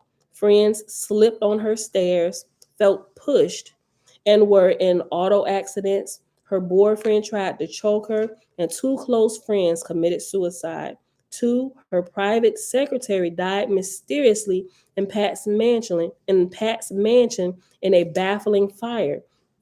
The vivacious Pat was determined to get to the root of the problem and managed to uncover the ghosts in the closet, which may have served as excellent proxies for the evil minded tarot master. In addition, her street, as it turned out, had in the 19th century been the site of public hangings. The mansion itself was a graveyard of sorrows and crimes. Its tenant history riddled with acrimonious divorce, alcoholism, sickness, accidents, murder, and suicide. Quote, a miasma of horrors, end quote. Were these unhappy dead recruited by the hostile sorcerer? Montadon, 1975, pages 35, 162, 183, 186, 150, 132, and 171. When actor Robin Williams took his own life, many asked, quote, how he could do it when he had everything: fame, wealth, adulation, family love, and plenty of work, end quote. Cavett 2014, page 54. Well, the unseen cause remains hidden. Maybe he had too much of a good thing, arousing the fiend of jealousy. Let me illustrate this point with a case from Dr. Wickland's files. One suicide, Mrs. X, who came through Mrs. Wickland, the medium, declared that, quote, evil spirits had been attracted to me by the jealous, emphasis added on jealous, thoughts of another person, end quote. Mrs. X, though extremely happy, had hanged herself in a bizarre fit of mania. Her spirit later explained, quote, as soon as I found myself out of my body, I saw at once the cause for my rash act, end quote. It seems that many were jealous of her lovely family. What's more, quote, hey, what you doing, boy? Oh, okay. Hold on. What's more, quote, I did not know at that time that I was a psychic because I belonged to the Baptist church. Something got a hold of me. I did not know what I was doing. I remember feeling very strange, as if somebody had taken complete hold of me, made me kill myself because they wanted to break up our happy home, end quote. Reviewing the case, Dr. Wickland would comment, quote, a great number of unaccountable suicides are due to the obsessing or possessing influence of earthbound spirits, some of whom are actuated by a desire to torment their victims, end quote. Wickland, 1974, page 132. And here's the quote from Oahspe, Book of Fragapati, where we're going to end at. Okay.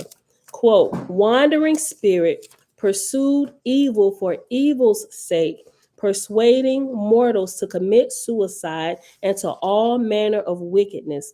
Others know not themselves who they are, neither can they go away from the mortals to whom they are bound, end quote. And that's found in the Oahspe, Book of Fragapati, chapter 37, verse 3, and chapter 35, verse 7. And this is where we're going to pause at today. We'll pick this back up tomorrow, and although it's Saturday, I'm not going to have that much time because I really need to be leaving out of the house, like leaving out my door at 7:30 tomorrow to head to class. So we're going to start right on time. And if I only get through one chapter of Oahspe, I ain't gonna try and squeeze in another chapter just so we can get in here and we can finish up this chapter because this is really good. And I wanna finish this up tomorrow so we can get to chapter 4 on Sunday, soul murder. Right? Okay. So with that being said, beautiful people, thank y'all for hanging out. Let me put my page number 62 to 67. Y'all, it is Friday, November the 11th, 2022, day 260 of year 4, reading through the books of the Law and the Prophets. Another 4-year consecutive day count. It is day 1279. We read in Oahspe, Book of Sathantes, pages 19 through 22.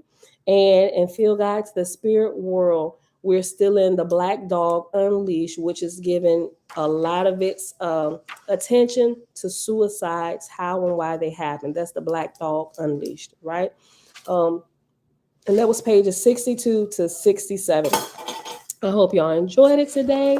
I will keep y'all updated about New Mexico State University getting back to me. I already put in the request, but I counted. Wait a minute. Oh, boy. Listen, don't do that. Put that back. That's too sharp. You almost just cut yourself. I'm going to show you how to open that the right way without, boy. Just wait a second. Hold on. All right. I'm going to keep y'all updated. They said it'll take a few days and they're going to get back with me, but I counted the files that I wanted, and some of the files are thick, right? But it's 13 of them that I was like, I need all 13 of these, right? So it may take them a little longer than a week. They probably didn't expect me to give them 13 files, right? But we'll see how fast they move. I told them I wanted it in PDF format, right? So it makes it easier to upload. We're gonna figure out something. So y'all, everything that they're giving me, I want to make available to all of y'all. So we'll figure out how to do this, the website or whatever. Maybe some link on my webpage. Stop, Zay. I'm not to where you can go, and I'll also make sure that you're able to download it, right? And it'll be wait a minute. It's gonna be 100% free. So share it, whatever, right? Whatever.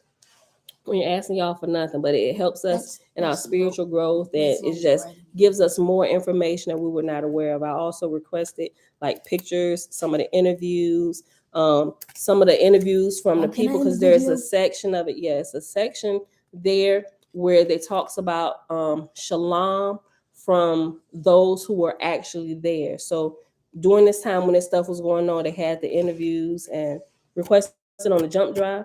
Yeah, they're gonna email it to me.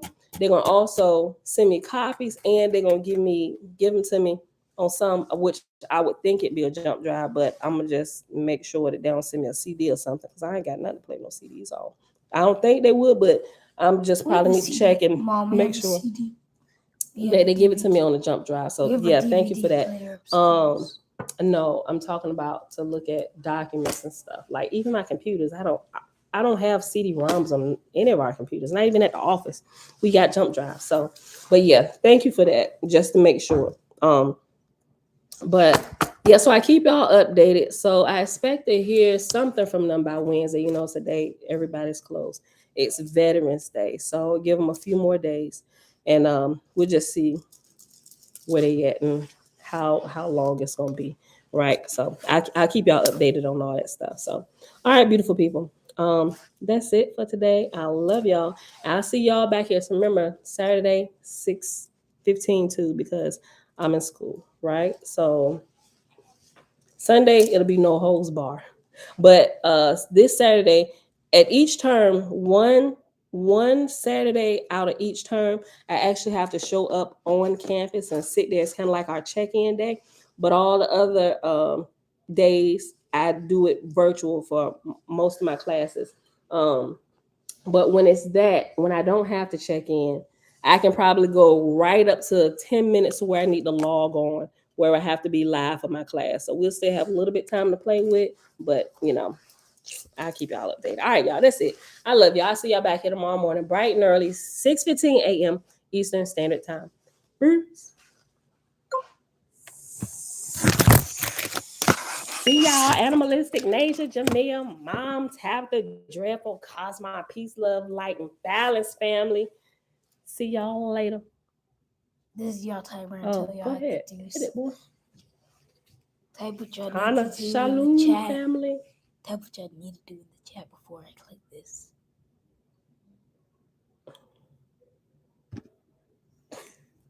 We're in this video. Type. Bye.